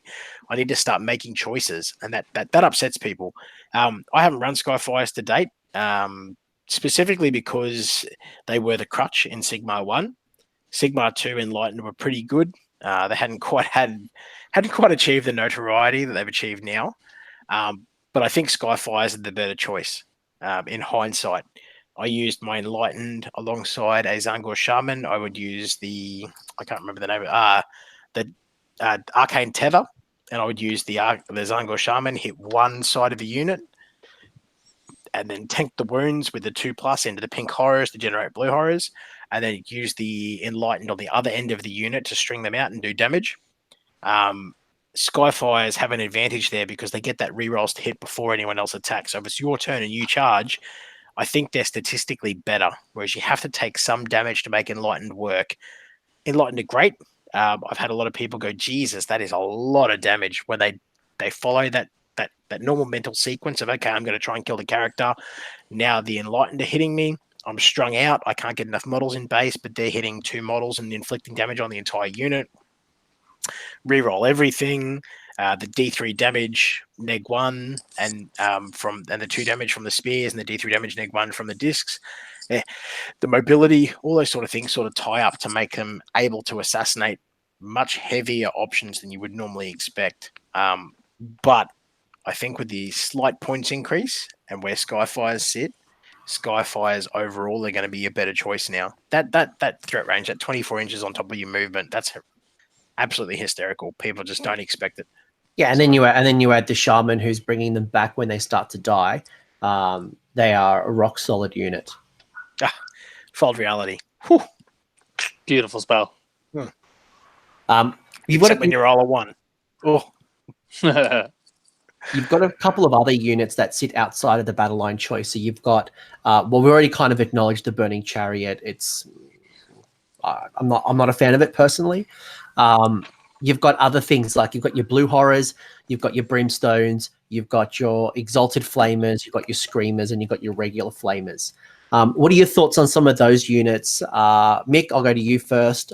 Any of those kind of spring to mind? You really like them? Yeah, so the likes of the brimstones, the blue horrors, they're great for more bodies in your demon army, especially in Change Host. I try and fit as many blue horrors before brimstones, and only go for brimstones if I'm struggling for points. Purely because 90 points for 10 blues that turn into 10 brims, it's just massively worth it. The brims are now 60 points, so they're a nice 10 wounds that can kind of fill up like a bit of the board, stop people from dropping in 5 Canary, stop Stormcast from dropping in wherever they want. They're just a nice little extra. So the blues and brims, I'd always go for blues first if I can, and then brims if I'm tight for points. In terms of the rest of the booklet, the likes of flamers, exalted flamers, we've already said that the flamers are pointless, so there's not a lot to say on them. But screamers I found interesting. I took 2 units of 3 screamers to 6 nations, and the biggest thing they offered was a massive threat range with the Change Host. Yeah. So remember I said earlier to you that I was able to get like 70 odd inches between a unit of 2 units of pink horrors. So you have 1 unit of pink horrors 27 away, another unit of screamers exactly 27 away. So they're about 60 inches away from each other. The unit of pink horrors is strung out 10 models. So that's another about 12 inches. The screamers then swap to the other end and string out their 3 models. So you've just moved about 80 inches. And then you've got a 22-inch potential run move on top of that. So screamers are amazing for that mobility, and are also quite tanky because they're -1 to hit if they're within range of a Tzeentch demon hero. So I'd actually rate screamers quite well. It's just a matter of being able to find the points to fit them into your list. Yeah. I haven't used the screamers as yet. I find those other choices at the moment to be tied up with blue horrors when I'm looking at Change Host. I've seen Mick's list with the double 2x3 screamers. I think the mobility is solid, but I prefer to have the casters. Like, honestly, the thing that drew me to Tzeentch was the ability to throw out 12 to 13 spells a turn, and screamers don't cast magic, plain and simple. So, I think where I really like the screamers is that 16-inch move. They're really fast. It can help me secure objectives early, while I allow my spellcasters to get in range and start doing their thing. But you're right, like those points could be better spent elsewhere. Probably they've got a really good justification in Change Host. Outside of Change Host, I think it's points that I'd probably put into Endless Spells or another spellcasting hero. Especially with the amount of level 2 casters available to Tzeentch. Like, there's definite options there to magnify the amount of casting you're doing. So What about things like flamers? Because flamers, when they very first come out, I thought were too expensive. I liked what flamers did, but they were too expensive. Over the editions, they've started taking points drops, and I think they're more viable now. Would you see yourself using something like flamers? No, I am yet to write a list where flamers become useful. There's always a better option. The mobility is not as good as Enlightened or Skyfires. The damage output is not as good as Skyfires specifically, or spellcasting units. You've always got that risk of that dice roll not going in your favor because it's D3 damage, not a flat damage. Like we know that in other armies, anything that's got a flat damage roll of a 3 is a not an auto include, but definitely a strong choice because there's no variables. If you hit and wound, you do 3 damage flat, and that's it. I'm yet to see a reason for them summoning in an Exalted Flamer. I can see that in some games, but for the most part, I haven't found space for them. And Mick? Yeah, I absolutely the same. The way the points drops are going, they'll be for battle in about 2022. And then in 2025, they'll be paying you. Yeah, pretty much. So they need to be about 80 to 100 points max to be included in an army. They don't like you work it out, and like 3 of them I think is what 160 or 140 points. I can't remember exactly. 140 for 140 points on average against like a 4-up save. You're doing 2 to 4 wounds, and it's just, and they don't have anything else. That's the thing. Like I don't always judge a unit on its ability to do damage, but they don't have anything else. So they don't have massive mobility. They move 9 inches and fly, yeah, but it's only 9 inches. So you're not going to be paying a lot of points for 9-inch move. They're only 2 wound models. You know, for 20 more points, you get double the wounds. You get a massive range on your movement and an amazing combat unit in Enlightened. So why would you pay 20 less points for a far inferior unit? Mate, I don't know about you, but I've met a few people that would say 20 points for an extra 9 inches is glorious. But I found that they just don't. To me, Tzeentch is the Leatherman or the multi-tool of the AOS world. If it can't do more than one thing, then what's it doing in your list? Yeah, you're not exactly. playing Corn. You're not throwing things down people's throats. You're not playing Stormcast, where you have a high amount of elite quality models that just do one thing. You're looking at models that do more than one thing. Everything you choose, your casters, your battle line, they all have multiple roles in your army. So if something falls over, because your stuff is not tough, you have no resilience. This isn't Nurgle. If something falls over, you can change the perspective or move something or modify something so that it can fulfill that gap. Nothing, and this goes back to my earlier point of playing an army where you literally throw units away to make your army better. Yeah. The Flamers just don't have that. They do crap damage. They have okay movement. They don't cast spells, and the range on their output is not fantastic. So why would you take them over any of the other choices? That's what really bleeds me when I go and look at them and go, I'd really like to put these in the list. I love freaky mushroom things. They're fantastic. But why? Why would I put them in? Yeah. And obviously, for people who are watching this, we are talking about a competitive build. If you are a hobbyist at heart, or you love the model, you take whatever you want to take. But we're talking about this optimized, best of the best type lists. Realistically, things that can compete, like the miniatures themselves, the Tzeentch stuff really portrays that changer of the ways, psychedelic. I've had too many mushrooms and down a couple of Quaaludes perspective on Magic. But as an output thing where you go to a tournament, and not necessarily because like Tzeentch are not tier 1. I'm okay with that. Tzeentch are not a tier 1 list. We're not Daughters, we're not Fire Slayers, we are not tier 1. But you have the potential to compete at the high ends of tier 2.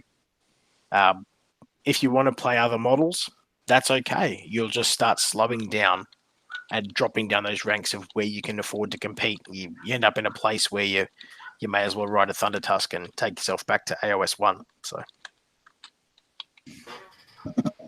and I think the only other unit we haven't probably acknowledged is the Mutalith Vortex, the Beast of Tzeentch. I don't see enough of these on the table. I think I dated one once. I don't even know what they do. That's how little I've looked at them. I think I remember looking at them once, but they're either too expensive or what they do is just not very Tzeentchy. Similar to Flamers, they just don't have a place in a Tzeentch army. Yeah, I think that's where they are a nice model. I think they do some fun stuff, but they are not the best of the best. It's not the best at what they do, and they're definitely not a game changer for you. Dan? I think there's them and the War Shrine, isn't there? The War Shrine, yes, that can be a Tzeentch War Shrine. You can have a Tzeentch War Shrine. I think when I looked into the specific rules, because there's always that little tweak of, you didn't see that coming. I think when you look at them and compare them to other units in the core Arcanites book, they just don't stack up points for points. They all suffer from that, call it a flamerism, for lack of a better term, where something else does it better and can also do a secondary role. Whereas those models don't really have the damage output, the survivability, the movement, the spell casting to make them a viable choice. They just seem to be lackluster. The Shrine does give you a mortal wound save, so that in itself gives you a spot, but that's really all you're taking it for. I guess in a Tzeentch army, the way that I play them, because we're not looking at Tzaangor, I generally run the Pink Horror stuff, is that I don't really want a mortal wound save because I want the stuff that you're hitting to die, so I generate those points. So I agree with that. I would take a Shrine in a Tzaangor list if I was doing it, and give them the double 6-up save, because and as well with the 6-up save, you only need one shield for the entire unit to get a 6-up save. So stick one shield in the unit, stick the War Shrine behind them, you've got a double 6-up death save. They're not going anywhere anytime soon. But you're basically playing them as a shitty version of Daughters of Cain, Sisters of Slaughter at that point, and you've got to start looking at your options and going, okay, if I want to do this with an army, why am I playing this army? Destiny dice. Destiny dice. Imagine Daughters with Destiny dice. Good Lord. Yeah. Look, I prefer my my molestation the way it is with just blood shrines and stuff. So we'll just leave it at that. Moving along. Allies. Do you have any sexy allies it is worth allying into, or is it something that's just not worth bringing something outside in? And I'm not talking about the unmarked stuff, like the stuff that you can mark and you bring them in, like the Marauders, like the Knights. Previously, I had looked at some things and I tried to fit things in there for stupid reasons, like the mask with the mobility, but it just doesn't line up, and the allegiances change over General's handbooks and what you can ally. And I find we struggle for points, honestly. It's not an army where you go like Caradron Overlords can comfortably, if you play them as a foot list, fit in a what's the Stormcast dude with the hammers? The guy that runs a hammer, Sigmar. That's a viable choice in one of those lists. I don't find Tzeentch lacks for anything like that. You're not going to get a better caster than a Tzeentch caster. So why wouldn't you take a Tzeentch caster? Yeah. Agreed. Mick, have you played anything silly? Or? The only ally I've actually taken in a Tzeentch army has been my Chaos Sorcerer Lord, but he's not an ally because he gets the mark as Tzeentch. So I can't. Yeah, no, I haven't actually. I was toying with bringing like with some corn bits in because you can, not because it's good. But I wanted to toy around with kind of a different combat element. Blood Reavers, for example, just being cheap chaff. But then I was kind of thinking, the lists just don't synergize well with them, so there's just no point. So yeah, as you said, you're just getting subpar choices for your army for the sake of bringing in allies, and that's it. I personally struggled. I struggled to put all my Tzeentch models into my 2K, let alone having all the endless spells that I really wanted to run. And then to bring in allies, I'm like, I'm making too many sacrifices locally that I'd rather just not make because there wasn't enough to like bridge a gap that I had. Yeah, exactly. With the development of the mercenary choices, I think that things like the Ghoul Force, which for bodies on the table is a ridiculously cheap price to get table presence, things like that could have an advantage. But I can't see, not necessarily competitive, but realistic tournaments running those as a viable choice anyway. So I think it's sort of a call it a narrative play option where you might be able to get ghouls in with Tzeentch, get some more bodies on the table for cheap to give you the time to summon more models.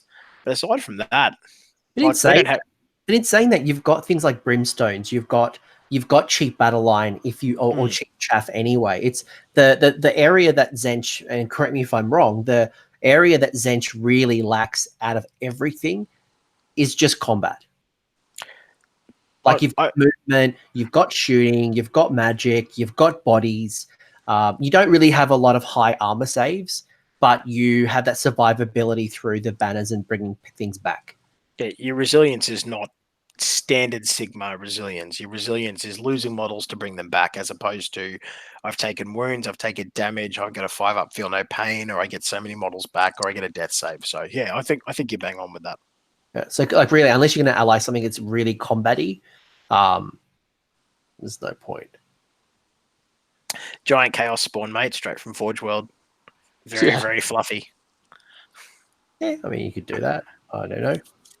I've never looked at that. I'm sitting here trying to think of anything that I would ally in, and there's just nothing I would, just based on the lists that I've played, nothing would help. Outside of the units that you can mark with the mark of Tzeentch, I can't think of anything. No, that's fair. That's fair. I think it's good to acknowledge the allies, and and that kind of extends to mercenaries. And if there's something that's really combat-y from a mercenary point of view, awesome. Otherwise, why would you do it? I don't see a lot of reason. I'm going to lean into the back of your allies chat and go into something that's not in our original conversation, is the endless spells, because they're not an ally, but they're not technically a Tzeentch focus. And where endless spells have empowered Tzeentch as a caster army and what they bring to the table. If we can have a bit of a run through that with Mick, I think that's pertinent to the way the army runs now. So let's do it. So I'm not running Change Host. My list runs 5 casters at the moment, and I spend almost 400 points on endless spells. The key ones obviously being Balewind and Chronomatic Cogs to get the extra cast, brings you up to 13 casts total. Prismatic Palisade is an absolute god amongst men. Line of sight blocking for a low casting cost at a high range. Geminids everyone thinks is great. The points change hasn't stopped it from being as great as it is. It just means that it's pointed appropriately. Shackles, Mick mentioned earlier with his previous build. Shackles is pure gold and probably should be 50 or 60 points for the amount of impact it can have on the game and the threat range. Outside of that, Ether Void I spoke about earlier for killing my own pink horrors. There's nothing more satisfying than killing your own models for disconcerting someone. Like, what are you doing? You're killing your own guys. I'm like, yes, it's wonderful. The changer of the ways is my friend. Quicksilver Swords. I regularly find 30 points for Quicksilver Swords, even though I'm Chaos, because as Mick and I have both talked about, but we don't care. You put them over the other side of the table and I'm going to move these Quicksilver Swords. Cool, I'm going to move these Geminids or Purple Sun, because you're forcing your opponent to think about their turn priority. That choice, giving people choice, means they have the option to make bad choices. And for 30 points, like, it's a no-brainer sometimes for the range that's involved. So, Nick, is there anything in there that I've spoken about that you sort of haven't pulled into your list? Like, I'm running very, very points heavy. And I went to BrizCon specifically, Magro, to run a lot of endless spells because people said you couldn't. Yep, and look, I recently just played a Gloomspite army that was very similar to yours. It was a very heavy endless spell army.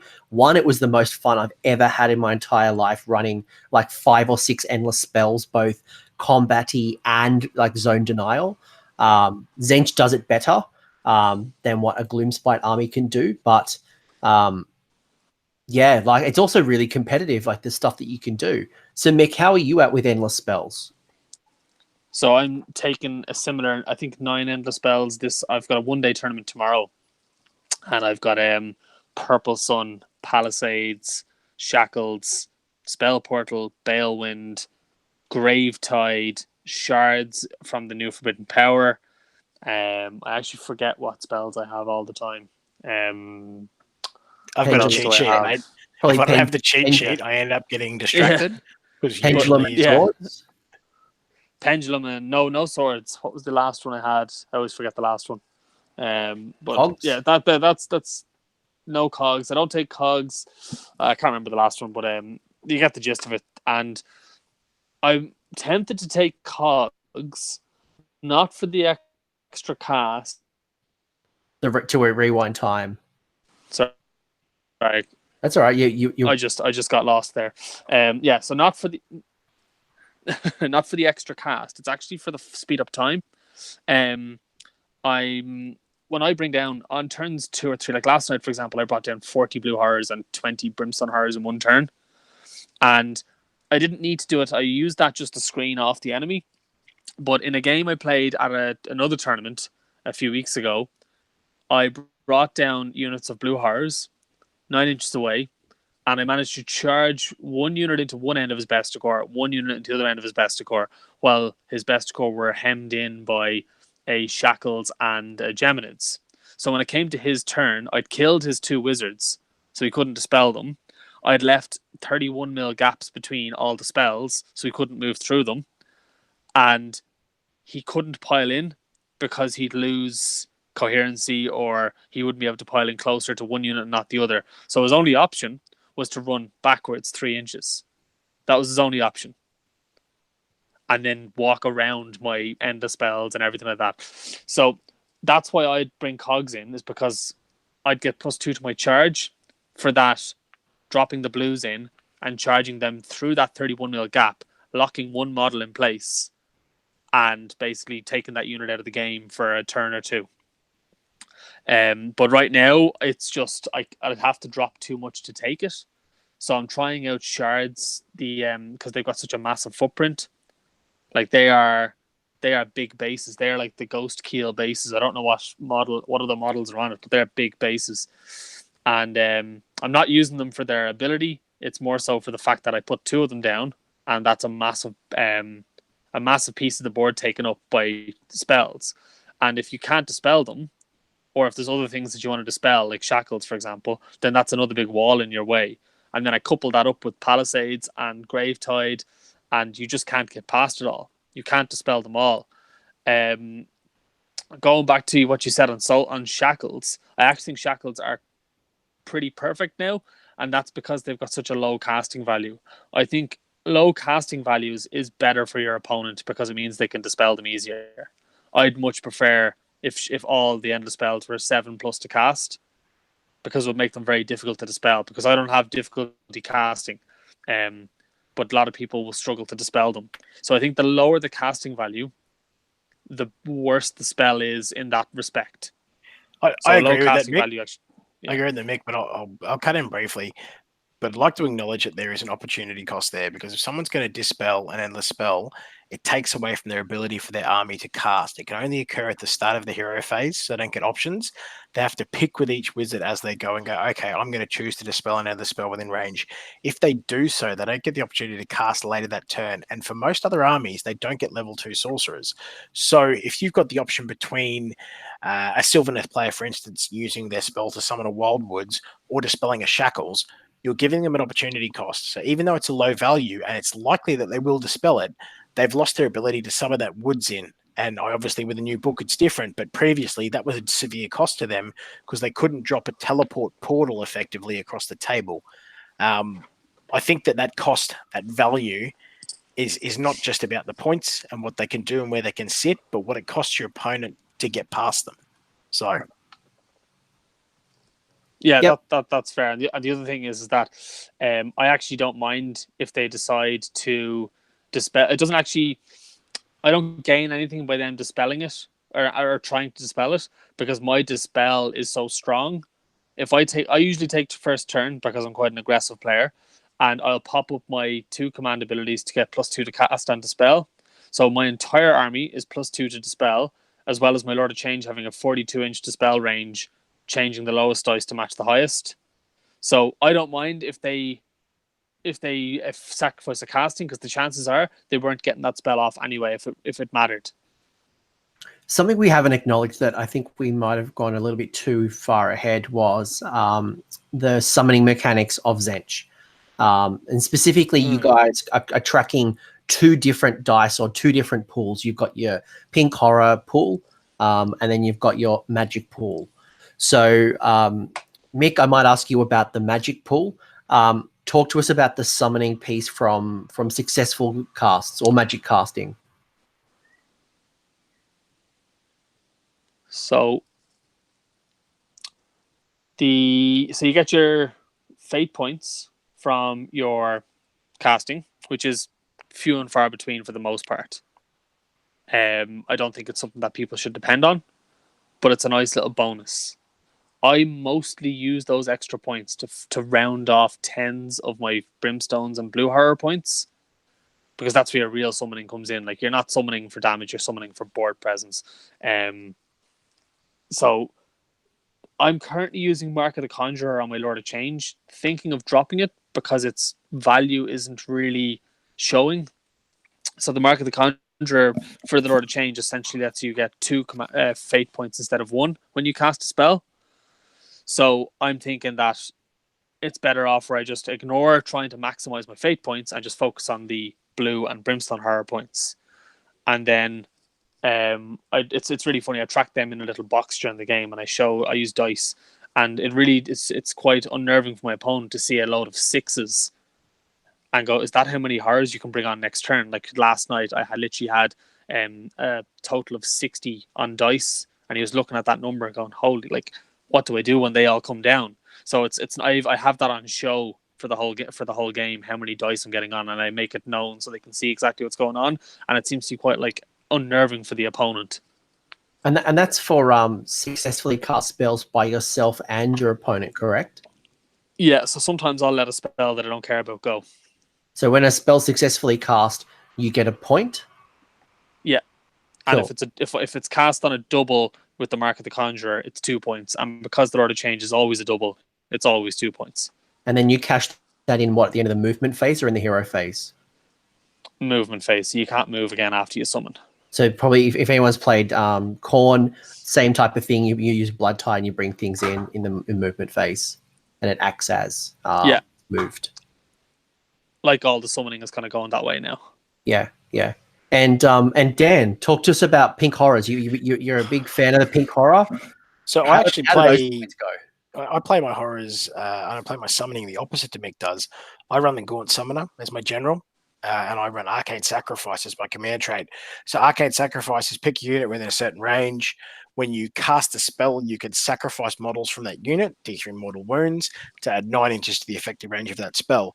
So on the Gaunt Summoner, on the Balwyn Vortex with Arcane Sacrifice, you're gaining a bonus +9, +6, 15 inches to your spell.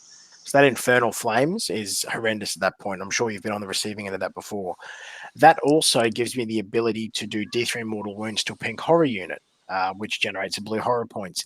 I run the opposite direction. I'm aiming on my first turn. I've got 13 casts in my base list.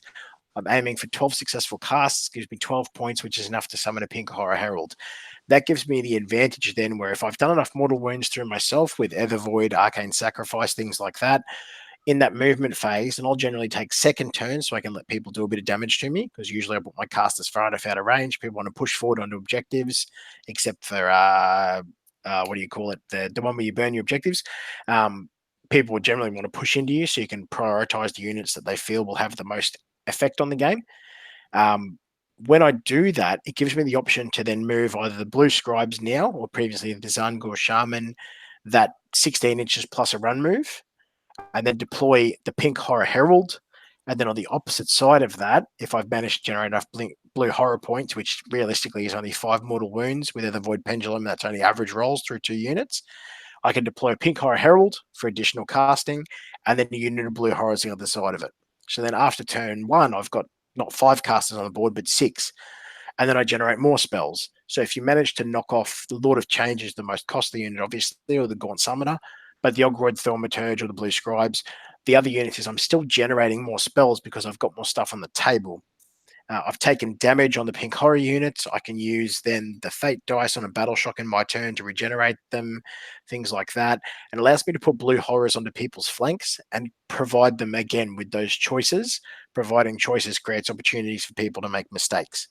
So those lists that want to come on from table edges, if you could put horrors along those table edges and stop them from coming on where they want to come on from, Ideneth with Soul Scryers, Skaven with their Warpstone portals, those sort of things, you're really limiting what effect they can have on the game. So, wow, that was some solid knowledge right there. That was insane. But it kind of shows you the strategy behind the summoning and how you want to start maximizing it and really thinking about responding to your opponent. And Dan, that was awesome. It's like you've done successfully well at an event. So that's probably the list building piece kind of done. When you start kind of customizing and I guess, kitting out your army, we've kind of acknowledged that we're not taking Kairos Fate Weaver, so we are going to get a command trait. Dan, what are the ones that you like from because you've got your Arcanite pool, you've got your Demons pool, and you've got Mortal pool. Where do you normally go first, or what are some of the ones that stand out for you? Because the one for me certainly is Magical Supremacy. That's the one I love. That allows you to have that 27-inch for the Unbind. Where are you at? So the 27-inch for the Unbind is less important now with the Correct. advent of 2.0. Yeah. I was originally using Illusionist because I'd take the Gaunt Summoner, put him on his Balewind, put him within range of a unit, and then he'd be -2 to hit with shooting attacks. So he'd have a 24-inch threat range. He'd be effective with Bolt of Change and his Infernal Flame spell. And he would have an output. I've since moved to Arcane Sacrifice for the reasons that we started explaining. Mick, you're sideways, and it's amazing. That's awesome. I love it. You were showing me your on the side. That's the other equator, mate. It's those guys on the north. They're crazy. And by the way, I just wanted to call out that the Magical Supremacy thing was a trick, because a lot of the lists, if you look back at the old lists of Tzeentch when it was really strong, Magical Supremacy was literally in every list. Every list. Every fail. It was the one and only thing people would choose, but now it's obviously redundant. Yeah. So I find Arcane Sacrifice. I generally will make the Gaunt Summoner my general at this point for that command trait, because Infernal Flames is so. I guess it's a dictation spell. You've got 40 clan rats. You want to hold that objective. Sweet. Move them within range of the 26 inches of my army, and I'll delete half of them in a turn. Let Battle Shock do the rest. Okay, you've got a Screaming Bell, that's wonderful, or you've got a command point to make them immune to Battle Shock. There's still an additional opportunity cost of you spending that command point to prevent the rest of that unit getting deleted from that massive amount of damage. Even the bonus range on Bolt of Change, because you can pick a unit, on a 5+, you're deleting that hero. There is no negatives to hit, there's nothing, you're out of range. It makes it very difficult for them to deal with you. So I think that was Arcane Sacrifice as an Arcanite trait. Yeah, that's been my go-to previously. Illusionist was really good because I was using Griffeather Charm on the Lord of Change to get the -1 shooting, make him more resilient. Use Chronomatic cogs to get the rerolls to armor saves, and that would mean that he could survive Stormcast Ballistas, Judicators, things like that. I never got to play Gabe with his shooting army because he bailed out and got terrified and ignored our grudge match, which is a long-standing joke. But the Gaunt Summoner having the -2 from a Illusory General because he's a demon and an Arcanite was really strong because he's only got a 5+ save. Then the Lord of Change having the re-rolls and the -1 to hit made both of them immune to shooting. And as a Tzeentch General, you didn't have much risk of people getting into combat because you just screen your stuff. But since rolling to Arcane Sacrifice, that threat range, man, I honestly cannot see a command trait that is better than that at this point in the game. You get blue horror points, it extends your damage threat range, it forces people to target the Gaunt Summoner rather than the Lord of Change. I can't see many drawbacks to it. Yep. While Mick kind of sets himself up, I think the one I'll call out that sits across all three is the Nexus of Fate, which allows you on a roll of a 1 or a 6, you can replace a Destiny dice, which I think is an interesting mechanic. Maybe not as strong as the Arcane Sacrifice, but certainly if you've built a strategy or you're trying to maximize the Destiny dice, that is one way of going about it. Yep. Mick, anything from the command traits that stands out for you? So far we've talked about Arcane Sacrifice, Nexus of Fate. Magical Supremacy was a very strong list in 1.0 Sigmar, but now that we can unbind 30, it's really redundant. Well, the I still run Magical Supremacy, purely because I sit my Lord of Change the back line. I'll use Spell Portal to cast spells. His spell from 36 inches away or a little bit more. That's just me. I like to have that extra range. 30 inches against the double turn still isn't enough for me. If I was using a Gaunt Summoner, though, it'd be a different list, and I probably wouldn't be using a Lord of Change, and I would be using Arcane Sacrifice and the Gaunt Summoner because it's just too good not to use on a Bellwind. Yeah. Any other? Can you guys hear me? Can you guys hear me okay with this? I just changed my headset.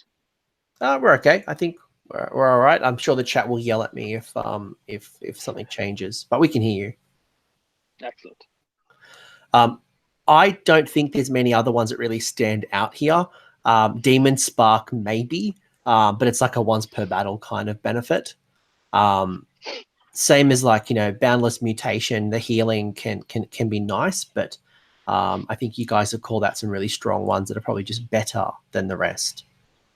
There's the -1 to hit from shooting one. I think it's Illusionist. Illusory General. Yeah, that's what I was using on the Gaunt Summoner previously, mate.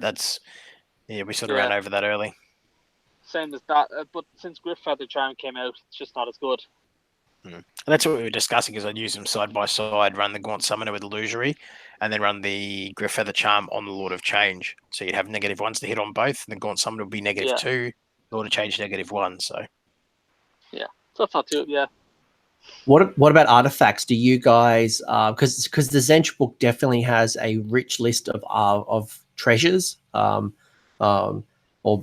boons, your mutations to your demons, but do you go with any particular artifacts in mind, either from Aligned Sorcery, or do you touch this book? And if you do, what are you choosing? So I think we've already acknowledged Griffeather Charm as one. Yeah, there's a couple I go for. I'm currently running Luminary Rod on a Herald of Tzeentch. The Luminary Rod is, you pick once per game, pick a point 9 inches away and draw a line from the Herald to that point, and everything touched by that line takes D3 mortal wounds. It's quite cool because it's so flexible. So I can use it to kill some pink horrors if I want to. I can use it to do an extra D3 mortal wounds on a character that's nearby. One of my favorite ones at the moment is leaving people enough room to deep strike in, and then I use the D3 mortals to kill the one or two closest models, and changing it from a 9-inch charge to like an 11 or 12 or 13. But I do that after they roll the charge, so they find out whether they fail or not too late, so they can't re-roll it, they can't deep strike closer. So that's been a bit of fun using that. It's absolutely cancer doing that, and killing their models or killing your own models. Yep, I'm going to remove these two guys. So now you've got an 11-inch charge and you've rolled a 10. My deepest apologies. Yeah, and it's like I space out the pinks as well. Like if I was doing that, like I had 2 units of pinks strung out so that there was just a perfect 9-inch gap, or a gap for a model to be the unit to be dropped down 9 inches away from the 2 units, and I'd run the Luminary Rod through the 2 units and take a couple of models out of each. All of a sudden, he's out of 12 inches, can't charge, and he's just stuck there for a turn. Can't charge onto the objective he wanted to get onto. It's brilliant. I'm leaning into the Griffeathers, obviously, regardless of what faction you're playing or what army. The Griffeather and the Thermal Rider Cloak are both very strong choices. I have tinkered with the Thermal Rider Cloak on the Lord of Change purely for mobility, bringing him up to that sort of 15-inch movement base, and then being able to dictate your run rolls to a command point or a fate dice means that having 20 inches movement on your Lord of Change is fantastic. If he's in trouble and you need to get him out, or you need to locate him better for summoning if you run out of models. But specifically, the Griffeather Charm, because the army is so reliant on screening and letting you kill what I want you to kill rather than what you want to kill, shooting is a big threat for the way I play the list. So, yeah. What about spells? Do you guys have any favorite spells from your spell lore that you go for? I get the feeling there's like some stock standard ones that everyone picks. Firestorm on the Lord of Change because he can get it off reliably. Specifically to the lot of change, you go with Firestorm. Yeah, because you've got that double the highest roll, and it is a casting value of 9, which is virtually unheard of in the current 2.0 meta. Obviously, it's a throwback to 1. But if you can manage to roll a couple of 6s, or if you get really lucky and roll more than 2, the devastation that spell can reach is horrendous. Like being able to target you and go, hey, here's a couple of D3 mortal wounds is pretty solid. So on a roll of a 6, they do D3 mortal wounds. So for the guys that don't know what it is, it's a casting value of 9, 18-inch range. You pick a unit, roll 9 dice. Every 6 becomes D3 mortal wounds. So if there's a hero or something hiding, a couple of 6s, like you sort of, if you look at it statistically, you're guaranteed to get 1 6, and then you've got a 50-50 chance of getting a second. But hey, sometimes we get lucky and roll 3 or 4, and sometimes you get nothing. That's swings and roundabouts. That's enough to kill a support hero. Correct. If the dice gods are favorable, there's a support hero gone, or you're chinking off wounds to a unit. They're burning things off a unit, burning off the closest models, whatever it happens to be. Second one, obviously, Bolt of Tzeentch. Unfortunately, in both of the disciplines, it's named the same, so you can't double cast it. Bolt of Tzeentch is D6 mortal wounds, 18-inch range. It's fantastic. It's one of those spells where you can just point at something. You got to roll 3 or 4 on an average, and you're going to force people to make choices with characters or models that they usually wouldn't want to do. Even the Terrorgeist stuff that's currently going on. So, I mean, Fold Reality is definitely one that I love. I have seen so Fold Reality is you roll basically when successfully cast, you pick a unit, a Tzeentch demon unit within 18. You roll a dice on a 2+. You return that many models. On a roll of a 1, the unit's gone. So I have seen it a 1 gone, a 1 rolled once. Yeah, I've done that. And Skyfire, it was a unit of Skyfires deleted. It was Enlightened for me, but yeah.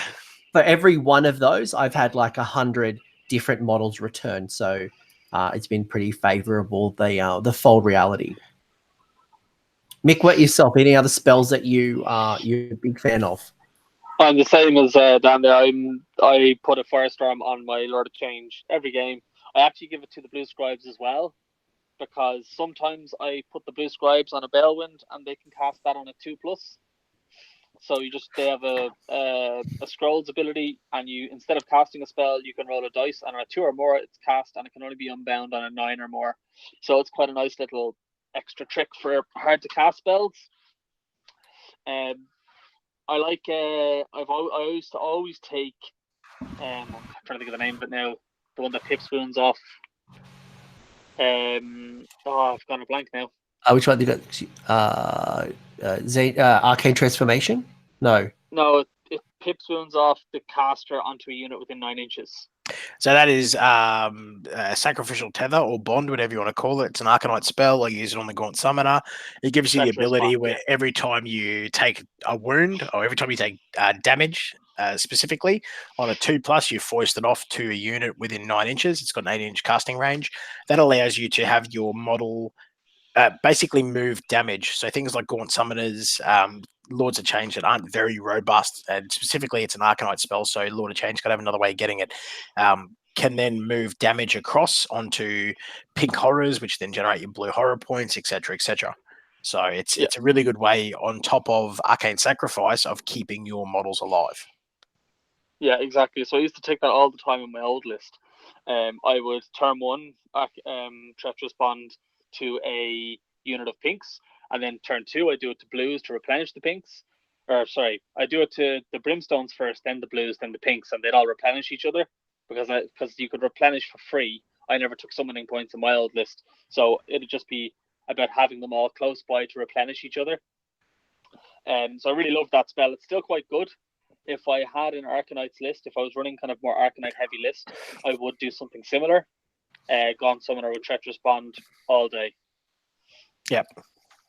What about battalions? Because I think we haven't. I mean, we've talked about Change Host since we kicked off. Change Host is back. It's strong. It's good. Let's put that to the side.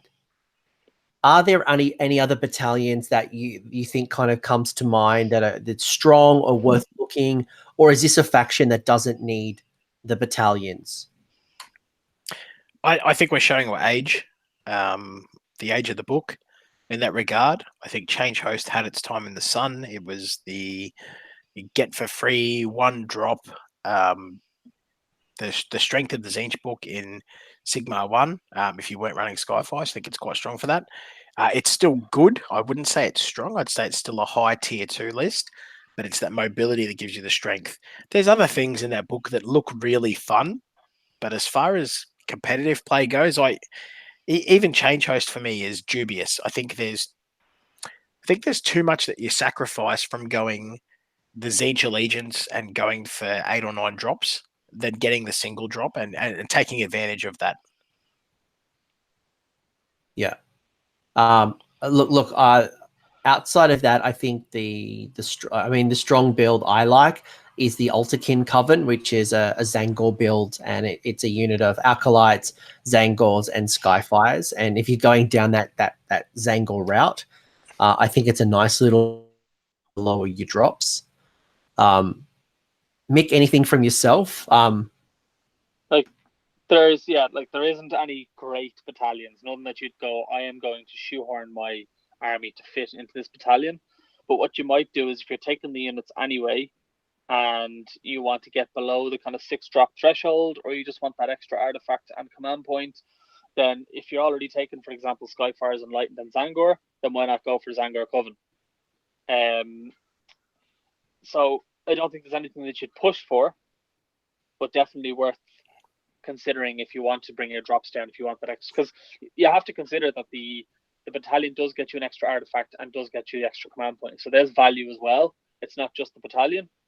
Yeah. I never built for drops myself, so only this is the first time I've ever built a list for a 1 drop. So that's one of the reasons why I go with Change Host, is because it's a 1 drop, and it gets me the command point and it does the mad stuff as well. So it's got a bit of a few options there. But I would, if I was going for Arcanaut, I would consider Tzaangor Coven, and I would consider Sky Shoal Coven as well. I was literally gonna say the Sky Shoal Coven's probably the strongest of the Tzaangor build if you're going down that route, because you get that free 9-inch move in the hero phase. So all of a sudden that threat range has just exploded. Yeah, exactly. The fighting in the hero phase is pretty strong as well for the Tzaangor Coven, but I did play it a bit, and I found it very hard to do, because my characters just die if you look at them. So you have to keep them back quite a bit. You have to keep them very well protected. So if you push them up early and try and get a hero phase fight, there's a very good chance that your heroes are going to die before you get to do that, or because you got to do that. Yeah, I feel the Sky Shoal thing, the extra 9-inch movement, like movement is key. Sigmar, there's no disputing that. But where we sit comparatively in points value for other armies that get similar benefits, those free movements, and obviously it's a lot of the older books. If you look at the newer books, 2.0 onwards, I can't really think of anything specifically as a War Scroll battalion that gets free movement from being a War Scroll battalion. I mean, things like the Iron Jaws previously had their free runners. I think it's Bloodtooths or the Suns, whichever one of the two it is, those two major ones.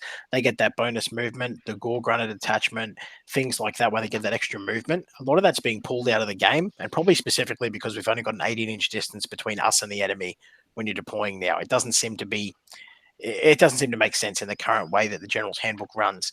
But the command points, I don't know, Mick might have a different perspective, but I haven't found command points to be an issue. I generally will get a command point, spend it on the same turn to go Master of Sorcery, and then it's gone. I don't factor command points into my current lists. That's probably because I lean heavily into the magic phase and I ignore the other phases and use my destiny dice to manipulate those other phases. So, and it's not the type of army that you want to use Inspiring Presence for. But in saying that, we've now got those 3 additional command abilities in the General's Handbook 2019. Reroll hits in combat, reroll 1s to hit in combat, reroll 1s to hit in shooting, and is the other one armor save, or I can't remember what the other one was.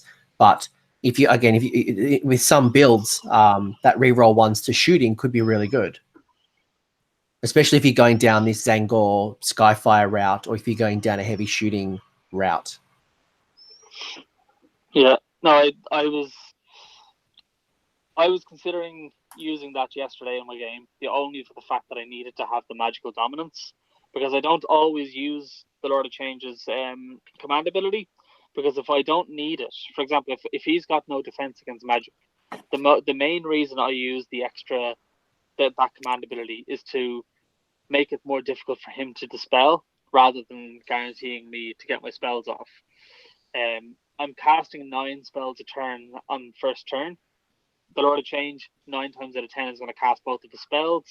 The blue scribes, I usually get their spell off on Destiny dice because I want that to go off, and then the rest of them are kind of cast on 5s and 6s.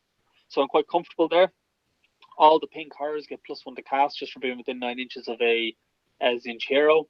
So my main reason is to increase reduce the chances of them being able to dispel. So if I don't need to do that, I'll save them for the likes of run rolls. I'll save them for the likes of charge rolls. And now I'm going to save them for rerolling ones in the shooting phase when I have 80 horrors on the board all shooting at one time. Like Brimstone horrors, I had 50 of them on the board in one game, and when I said to my opponent at 100 shots, he shot himself. So it's going back to the whole, like, people are surprised at how Tzeentch play, the way the army gets stronger. So not only is it board presence, but you get more wounds, you get all that shooting, extra shooting, and then all of a sudden, people are taking damage where they didn't realize they were taking damage.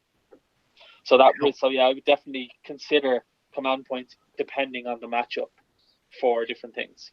And I guess the perspective of that is that previously I haven't used blue scribes. So I've been using the bonuses to pink horror casting and the Master of Sorcery to guarantee my spell casting, whereas Mick's lists have previously run blue scribes earlier than mine has, obviously just with experience. So he's got that reliable casting with the rerolls, whereas I haven't been using that. And my newer lists do run blue scribes for that reason, so maybe I'll have more room for that in the future. So that's great.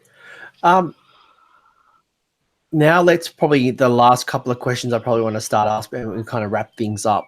So we've built some lists. We know the strengths and weaknesses. We've started customizing it with command traits, artifacts, spells, endless spells. We've talked battalions.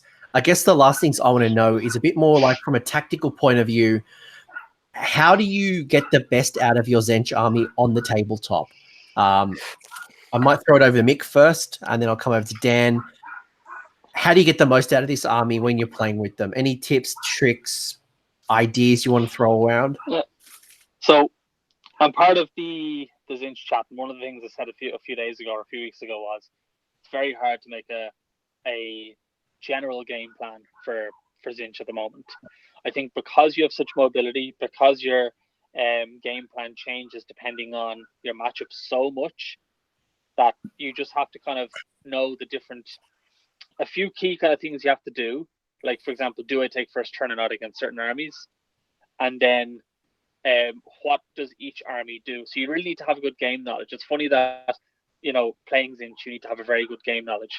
Because, for example, last night I played against Archaon, and I normally would give a combat army like that first turn, let them run forward, do nothing, then I'll take a turn, hopefully go for the double.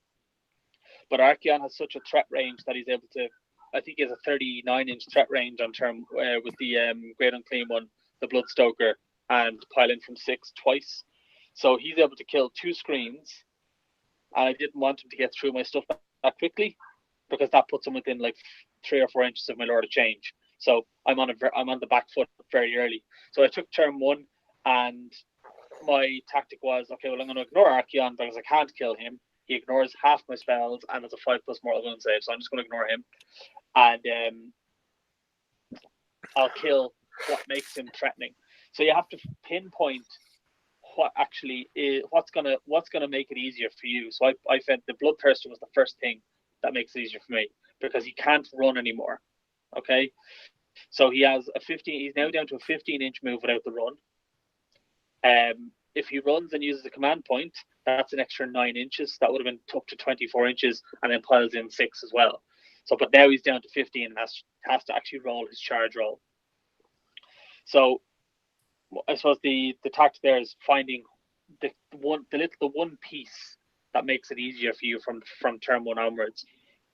And then if you don't need to take turn 1, like for example against Flesh Eater Courts, I think 99 times out of 100 against something like Flesh Eater Courts or even Daughters of Cain, I think I'd be saying take turn 2, because you want to just deploy a little bit reserved, let them kind of do their thing. You have enough magic defense to dispel most of their stuff anyway.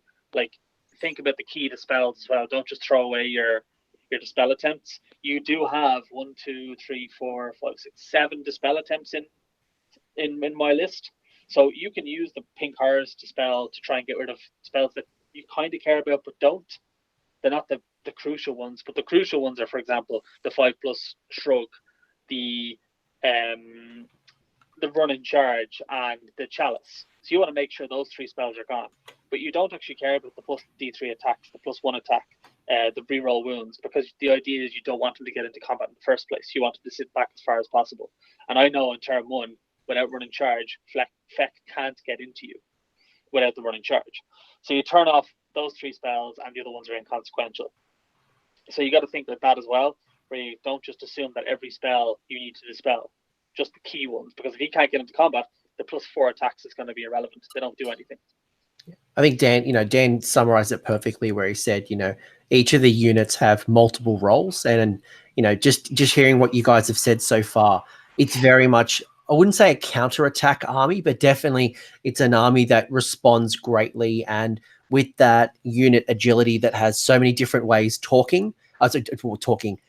responding, you can move, shoot, magic, dispel. You've got lots of options, and playing to that strength is critical. Dan, that's probably a key quote, Mago, is that unit agility or malleability is probably the strength of the army. Through the whole time of playing Sigmar, 40k, Magic, whatever you want to look at, there's 2 types of people that play these games, right? We're all nerds. We don't leave the basement. We know that. That's okay. But there's 2 types of people that play. People that are proactive and people that are reactive. People that are proactive plan their game from when they pull up at the table, look at your army list and go, this is what I'm going to do this game. People that play Tzeentch don't play proactive games. They play reactive games. You set up and go, okay, I'm playing this army. I can't play the same game plan every turn. If you play Daughters of Cain, Flesh Eater Courts, Sylvaneth, any of those things, your game plan very, very rarely changes. You do the same things. You just modify how you do them. I'm going to put trees across here and not have any friends and never see a woman, and I'll play Sylvaneth. If you're playing Daughters of Cain... Hey. Hayden, I hope you're watching. If you're playing Daughters of Cain or Khorne or something like that, you zerg forward, you hit the targets that are in front of you or the things that you think are a threat, and you delete them. And that's how you play those armies. With Tzeentch, you look at your opponent's army and go, okay, in this turn, in this part of the game, what am I going to do to stimmy my opponent? And it's not about deleting units. It's not about doing overwhelming damage or rolling a heap of dice. It's what, from my perspective, can I do to influence your choices and what you think you want to do to allow me to get the win. Tzeentch is not an army that has overwhelming force in any phase. Like magically, we do quite well, but there's no comparison with doing 30, 40 mortal wounds to doing 120 damage in a turn and deleting units off the table. It's just not something we do. I may partially argue with you here, and I'd say that the Tzaangor build is probably that proactive, where it's got a very set game plan. I have these Skyfires, and in turn 1, I'm going to move X, and I'm going to shoot off support character A, B, and C. Then I'm going to try to do this. My rolling big block of 30 Tzaangor are going to try to delete you here. But then, look, that's a fair commentary as well. As if you're playing Tzeentch in that manner where you have this. Let's call it physical threat as opposed to mental threat. Yeah. If you're playing a physical threat army, whether it is the Tzeentch Tzaangor build or one of the other ones, then you only really have one game plan. Whereas if you play Tzeentch where Mick plays Change Host and I'm playing Arcanites, what you have is the ability to react every turn. Yes. Okay, my Lord of Change fell over and died. That's okay. I'm going to summon a pink Horror Herald over here and summon blue horrors over to here. Prevent your movement from there. Yes, I'm going to lose this unit, but that's okay because I'm still holding 4 of the 6 objectives, and at that point, it doesn't matter. And then next turn, I've lost this, but that's okay because I've resummoned this, or I've deleted that hero, or I'm creating choices and options and you don't get to make them. I give them to you and you get to make choices, whereas I know what you're doing. If I'm playing against Daughters of Cain, it doesn't matter how good you are. You want to get in combat with me and delete me off the table with your 6+ shrugs, your rerolls, all that sort of stuff. That's how your army plays. Tzeentch doesn't play like that. Tzeentch plays in this nebulous bullshit world of going, hey, I can do this, or I can do this, or I can feed you this unit, or I can steal that objective, or I can fly this Tzaangor shaman around the back and summon 10 blue horrors onto this spot where you only had 5 Blight Kings, and technically I own that this turn, even though I didn't kill anything. And it plays in that space of, I don't have a close combat threat, but what I have is movement, mobility, and options, and I can use them to generate wins. So yeah, you're playing stronger in the current game. While we're talking, Dan, what advice would you give a new player who's starting in Tzeentch, whether they've just picked up a start collecting box, they're literally going to go to Games Workshop or their local store tomorrow? What's that advice you give to that local player, that new player? Understand that losses create opportunity. Tzeentch is not an army where you can pick it up like Maggotkin, play games and compete the first time you run them purely by the fact that you don't die. They're not Stormcast where you have a high armor save and your damage output is a high quality. They're not Lizardmen where you drop Pterodons in or use Bastillodons and nuke things off the table, or Ballistas or something like that. You will suffer losses. But if you can get past that and realize that the stuff that you've put on the table doesn't have to live for you to win, that's definitely an advantage. And you'll get that with experience. And probably the second part is that then the spells, it doesn't matter how much damage they do, it just matters how much board space they take up. Yeah, I think the Tzeentch is fragile, and they're not as forgiving as Stormcast, Flesh Eater Courts, Daughters. So those 50% armies is definitely not as forgiving as those 50% statistically armies. So yeah, your losses are going to hurt because you've done something wrong, but the learning lesson is the real value. Mick, what yourself? What advice would you give a new player? I would definitely say start with a variety first. For example, definitely would not suggest for someone to start with an all demons Tzeentch army, whether it be Change Host or not. It is quite an odd army to play, and I think it takes a bit of getting used. Like even if you're an experienced player, I think starting with a Tzeentch demon army, whether it be Change Host or no battalion, they just play so differently that it does take a little bit of a step back, and you almost have to relearn a new kind of mechanic, a new game mechanic on how to play. So like if someone was coming in fresh in, I would say take one of everything. Start off, just have a bit of fun with the list. See what you enjoy and see which direction it takes you. Let it be kind of a bit more natural than trying to force a direction, because you'll find out what you like about the army by playing the few different units. And the thing is, I think the army still can work well by playing demons and the Arcanites. I'm still tempted to try and go back and reconstruct my old list in the new point system. So with Tzaangor, with horrors, with lots of small characters, and just see how it plays now again, because it was a lot of fun. The fact that you get to interact in every phase, you get to do some magic, you have good mobility, then you get to do some shooting, and then you get to do some combat, which is Tzaangor, and then you even have interactions in your battle shock phase when you have the pink horrors taking battle shock tests and rolling the ones. You have literally something in every. So I would say to a new player, or even someone looking to start Tzeentch that's experienced in Warhammer, start with a variety and see where it takes you. See which aspect of Tzeentch that you end up tending towards. Yeah. Take the Curseling, cast spells in your opponent's hero phase. Yeah. Upset people. It's fantastic. There's a lot of have fun. The argument. Like I would even say like the Changeling, right? The Changeling, you literally do nothing. You just put it in the opponent's deployment zone, and you don't have to remember any rule other than just stay away from a hero model.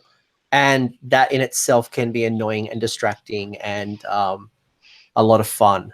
Well, like if you take the Changeling, for example, and you throw in Shackles and the Shards, you can have units moving at 1/8 movement. Yeah. So all of a sudden, your Tzaangor and Enlightened are now 2-inch move. Throw up a palisade easily from behind the wall. There's so many cool things you can do, which is fun, right? Shackles For and me. changeling is why we can't have nice things, boys, realistically. And then Geminids and Shards for -2 to hit another half. That's just Well, you throw damage around, and your units are so far away in turn one that they could move that endless spell away, and it's still going to hit their units. So, there's a lot of ways to have fun. And sorry, what was that? I just said exactly. Just agreeing with you. Yeah. So, what would I guess based on all knowledge, is there any other final wisdom or top tips you would give to somebody, whether they're new or existing players? Look, Mick sort of brushed across it before, but I think in 2.0, one of the things that people don't fully embrace, whether new players or older players, is that endless spells take up board space.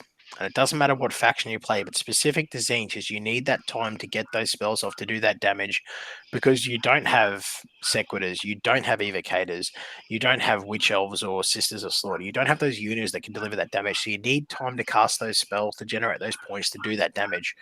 Everything that we cast as an endless spell, and it's really brought us back up to a level where we can compete, takes up board space. I mean, I've played guys where you put down Prismatic Palisade. Fire Slayers are a perfect example. If they're not teleporting, you put up Prismatic Palisade, put up shackles behind them.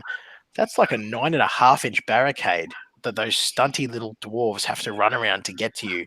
So my That's a whole Gloomspite other doing turn. that with the spider wall. So we've got so same thing. Like you can just deny and then just throw things from behind it. Look, people have to move around it. It's not an enemy model. It's not a friendly model, but you can't move through it. The Gravetide is severely underrated. Yes, it's not D6 mortal wounds. Yes, it's not high movement, but it's still 5.5 inches long, and you can't stand on it. Like it takes up board space. Any of those things with a mobile army, where you can put them in front of your opponent and let Ethervoid have the time to walk down the front of their lines, let Geminids cycle across characters a couple of times to do through mortal wounds, all that sort of that table space taking stuff is pure gold, absolute gold. So I've been running Gloomspite lately, and I've been running 120 to 140 grots and about 4 or 5 support heroes behind with endless spells, right? So they're just chucking endless spell over big blocks of grots. Is that with the Gobblapalooza or? No, not even Gobblapalooza. No, just Scragrot with a bunch of little spellcasters, right? But I find most of my enemies really struggle to break through that 120 to 140 grots. You've got the same ability either through the summoning, you've got the Brimstone Horrors, which is super cheap, and you can just have a big block of, like, I've got 80 Brimstones in my cabinet. Like, you put that at the front, then you've got some of the other pieces in the army, and then you're throwing spells behind the line. You've got that movement, you've got the board space. It's a tough nut to crack. Are the 80 Brimstones above or below the Terrorgeist? Because I mean, I looked at buying a Terrorgeist, but below. So I've got Death. So I've got my Flesh Eater Courts, and then I've got it's kind of like Death and my Legion of Night, my Manfred, Flesh Eaters, and then I've got Tzeentch, then Grots, and then that whole cabinet there is Free People, all the Empire. Oh, the Free People are glorious. I've heard the Terrorgeist are cheap. All they cost you is about $80 in your self-respect. So. In fairness, I've had my Flesh Eater Court since 2016 or 2017. I bought them straight after Blood and Glory when I went over to England, and I ran the Royal Menagerie when the book dropped, the original book. Oh, glorious! I'm OG. Not a Bretonian player, basically. Basically, yeah, but I'm sense. Empire. Any other final tips? This is not the Empire show, as much as that would be very happy. One last thing I'd say, and one thing only from experience, not something I saw originally, was when people were casting endless spells against me, I was thinking, do I want to dispel this? This actually kind of plays into my plan a bit better by filling up the board with shit. So unless it's going to be like a Gemini hitting me or a Pendulum hitting a character doing D6 wounds, I'll actually let it go now. For example, a Gravetide came down against me, and he put it in position turn 1. But then I had a Pendulum set to hit his unit, So when I won priority next turn, he moved Pendulum first, and I moved Gravetide to block his unit off. So he actually gave me a free endless spell to play with, because realistically, I don't care if my stuff dies for the most part. So I just play around, I just keep away from them so that he can't do anything. If he blocks me off, I don't care. I'm not trying to get anywhere. I'm just trying to stop you getting somewhere. So think twice before dispelling endless spells, because they could actually play into your favor if you're going the endless spell route. And fate points. Let him cast that spell. Yeah. That's a fate point. 12 points is a horror. Yeah. Yeah. So I guess the you core go. thing with Tzeentch is that Tzeentch is not an army where your units matter to you. Understand that they're going to go. If you can understand it from the start, that don't have any sort of attachment to units, like, oh, that got deleted, or my Lord of Change got perished. I think that'll stand you in good stead. Like, just learn to adapt. Don't worry about your pink cards getting smashed. Like, if you lose a caster, so be it. Like, obviously, if you can keep your units intact for as long as possible, to have that double change host move in the change host, that's kind of good. But outside of the change host, it's not really important. So yeah, you don't really care about your stuff dying, except for your characters. Obviously, you want to keep your characters alive, so make sure you double screen with them, protect against doubles. Probably just general advice is, if you're playing a tournament or something, don't give up. I've made mistakes previously where I've lost all my infantry, and I might have had 120 blue horror points in the bank, but because I only had the 5 characters left, and it was Ideneth, of course, because eels are horrendous. But if you can retreat from that combat and summon more things, they've still got to get through them. I think it's very important for people to not think that the game is over turn 2 if something gets nuked.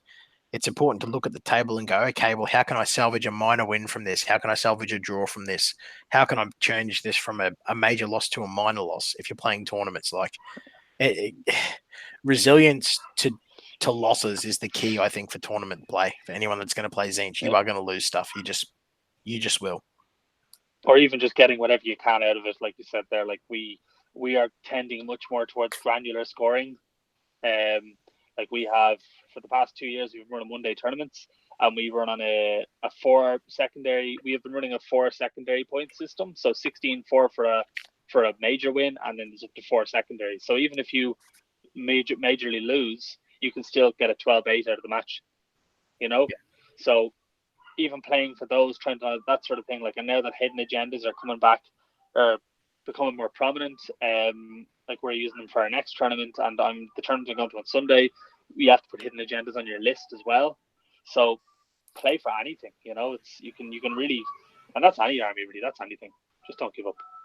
Yeah. I think that's good Sigmar advice. It ain't over till the fat lady sings. And and some of the other advice I'd say is protect your banners. So I've caught out a few Tzeentch players where they've had the banner on the side, or I've tied it up into combat or outside of combat, and they've had to remove the banner early, and that you've just hamstrung yourself. That banner should be the last thing you remove. Obviously, I'm talking Keep like it at the back. Correct. Because exactly what Dan is just saying is that you could always bring things back. So, you know, maximize and protect that as much as possible. Yeah, and a little trick as well. Like, no one's going to build multiple banners for a 10-man unit, but you will have, eventually you're going to have dead banners in your dead pile. So later on, when you're bringing back pink horrors, bring back the dead banners you have, so you have more banners in the unit, so you can afford to kill a banner. Because I was caught out there by it's a beastman model that you pick a model and you roll a dice and you kill him, and he killed the banner turn 1, and I was like, that's kind of annoying. I felt reality it back, so it was okay. But you know, it's that sort of thing. You can when you bring back your D6 models, nobody says that can't be banner models. Yeah. You're not going to have 6 spare banner models sitting around just because you wanted to do that, but you are going to have them spare as your stuff dies later on. Yeah, they do over here, Mick. They specify that you can only have 1 banner in your army list generally. We're not allowed to spam them, so might just be a Queensland thing, aggro. But when you bring them back, and I was just thinking about my Gloomspite. When I bring them back, if I bring back a unit from 60 to 30, I don't think there's any rules to say that I couldn't have 30 nets return. There is, there's an FAQ. That'd probably only cost you a punch in the face, ideally. Yeah, like, you wouldn't make any friends, and like, people would just think you're a beady jerk. But like, they did FAQ that, in fairness. Did they? Yeah. So they actually they specifically said you get, depending on how big your unit was, you get half rounded up. Turn. So Yeah. So understand. It doesn't matter. I'm not sure. That's a gloom spike conversation, but I think like just I think the game's not over. You can have a lot of fun. I think this is something that you're gonna lose a lot. That's not because you suck. It's just because it's a very nuanced. You're gonna win with a scalpel as opposed to a sledgehammer. But once you know how to use that scalpel proficiently, you're going to be able to slice your opponents and really pull them apart, which I think is what Tzeentch does best. Learn those missions. Make sure you understand the mission. Make sure you understand what you're playing and work out what that threat is. It's probably key, regardless of the army. But Tzeentch specifically, if you don't know what you're aiming for, you don't aim properly at what you're trying to hit, you will fall apart really quickly. Yeah. So regardless if you're playing at Stormcast or Ever Chosen to Legions of Nagash it's just really understanding what you can do really well, playing to that strength. And I think we've talked a lot right at the start around strengths and weaknesses, and just not giving up. You've got tools. If people want to find you and they want to talk more about you guys and they want to hear about all your amazing lists and your craziness, where can they find you, Mick? They can book a flight to Dublin. I live in. No, I'm on Twitter as Mikey Wendel, so that's Mikey. We have a podcast as well called the Hero Phase. To call it a podcast is fairly generous now. We kind of run it maybe once a month. It's a fairly seldom podcast, but that's our tournament basis. So we run tournaments with the guys of the Hero Phase, and we do about 4 or 5 tournaments a year, and then which are all 1-dayers, and then a 2-day tournament. So I usually publicize them quite a lot on Twitter. We have a page on Facebook as well, the Hero Phase. So yeah, anywhere between the two of them. So shout out to the Hero Phase. Make sure to subscribe to their podcast. And in the show notes, I do have your Twitter handle under there. I should probably update this and add the podcast as well. Awesome. Dan, if people want to find you, I know you're not on the Twitterverse, so where can people talk to you? I'm not quite as glorious. If people want to touch base, Capricorn Garage Hammer, for guys that are watching and may not know or understand, we've got a club in Central Queensland based out of Rockhampton. My armies, because I'm slack and also artistically challenged, I get a gentleman who goes by the name of Horace to paint my stuff for me. Horace's painting desk. I suggest people look him up if they're only interested in playing man dollies and not painting them. Other than that, throw a link up on the Garage Hammer or throw a chat up on Garage Hammer, and I'll be sure to touch base. Happy to help people out whenever I can. And that's the Capricorn Garage Hammer, not the actual podcast called the Garage Hammer. No, Capricorn Garage Hammer. Just us. Dave might get a bit weird. Like, what is going on here? No. There's also the Mango chat. If the Mango's out of Brisbane, people can contact us through them. So shout out to Wes and the Mango crew. Those boys are a delight. The master himself, Dave Kerr. Yep, who's been on this channel before. Very, very big fan. And we have Gammy on a bit later. We've had Blake. Lots of cool rep from the Mango crew. Yep. Guys, this has been an absolute pleasure. I hope people who have watched this have picked something up, whether you're a new starter to Tzeentch, you're thinking about getting into Tzeentch, you're like me and you've got an OG Tzeentch army, or you are more advanced and you're looking to kind of go from good to great. I think both Mick and Dan have shared a lot of insight from very professional, proficient, and successful Tzeentch players. So, boys, thank you very much for your time. Have a drink, enjoy yourself. This has been great. Best of luck. Don't die. Although you've added value already, so like you can die now, and this will be your legacy. The sadness is that the missus has put the last of the rum in this cup. The rum has run out. Oh, well, good timing. Why is the rum always gone? Why is the rum always gone? Time to head to the pub, boys. Thanks very much. Thanks, guys. Thanks, everyone in the chat, and we'll be doing more of these soon. Cheers, mate. There you go. Excellent. Cheers. See you later.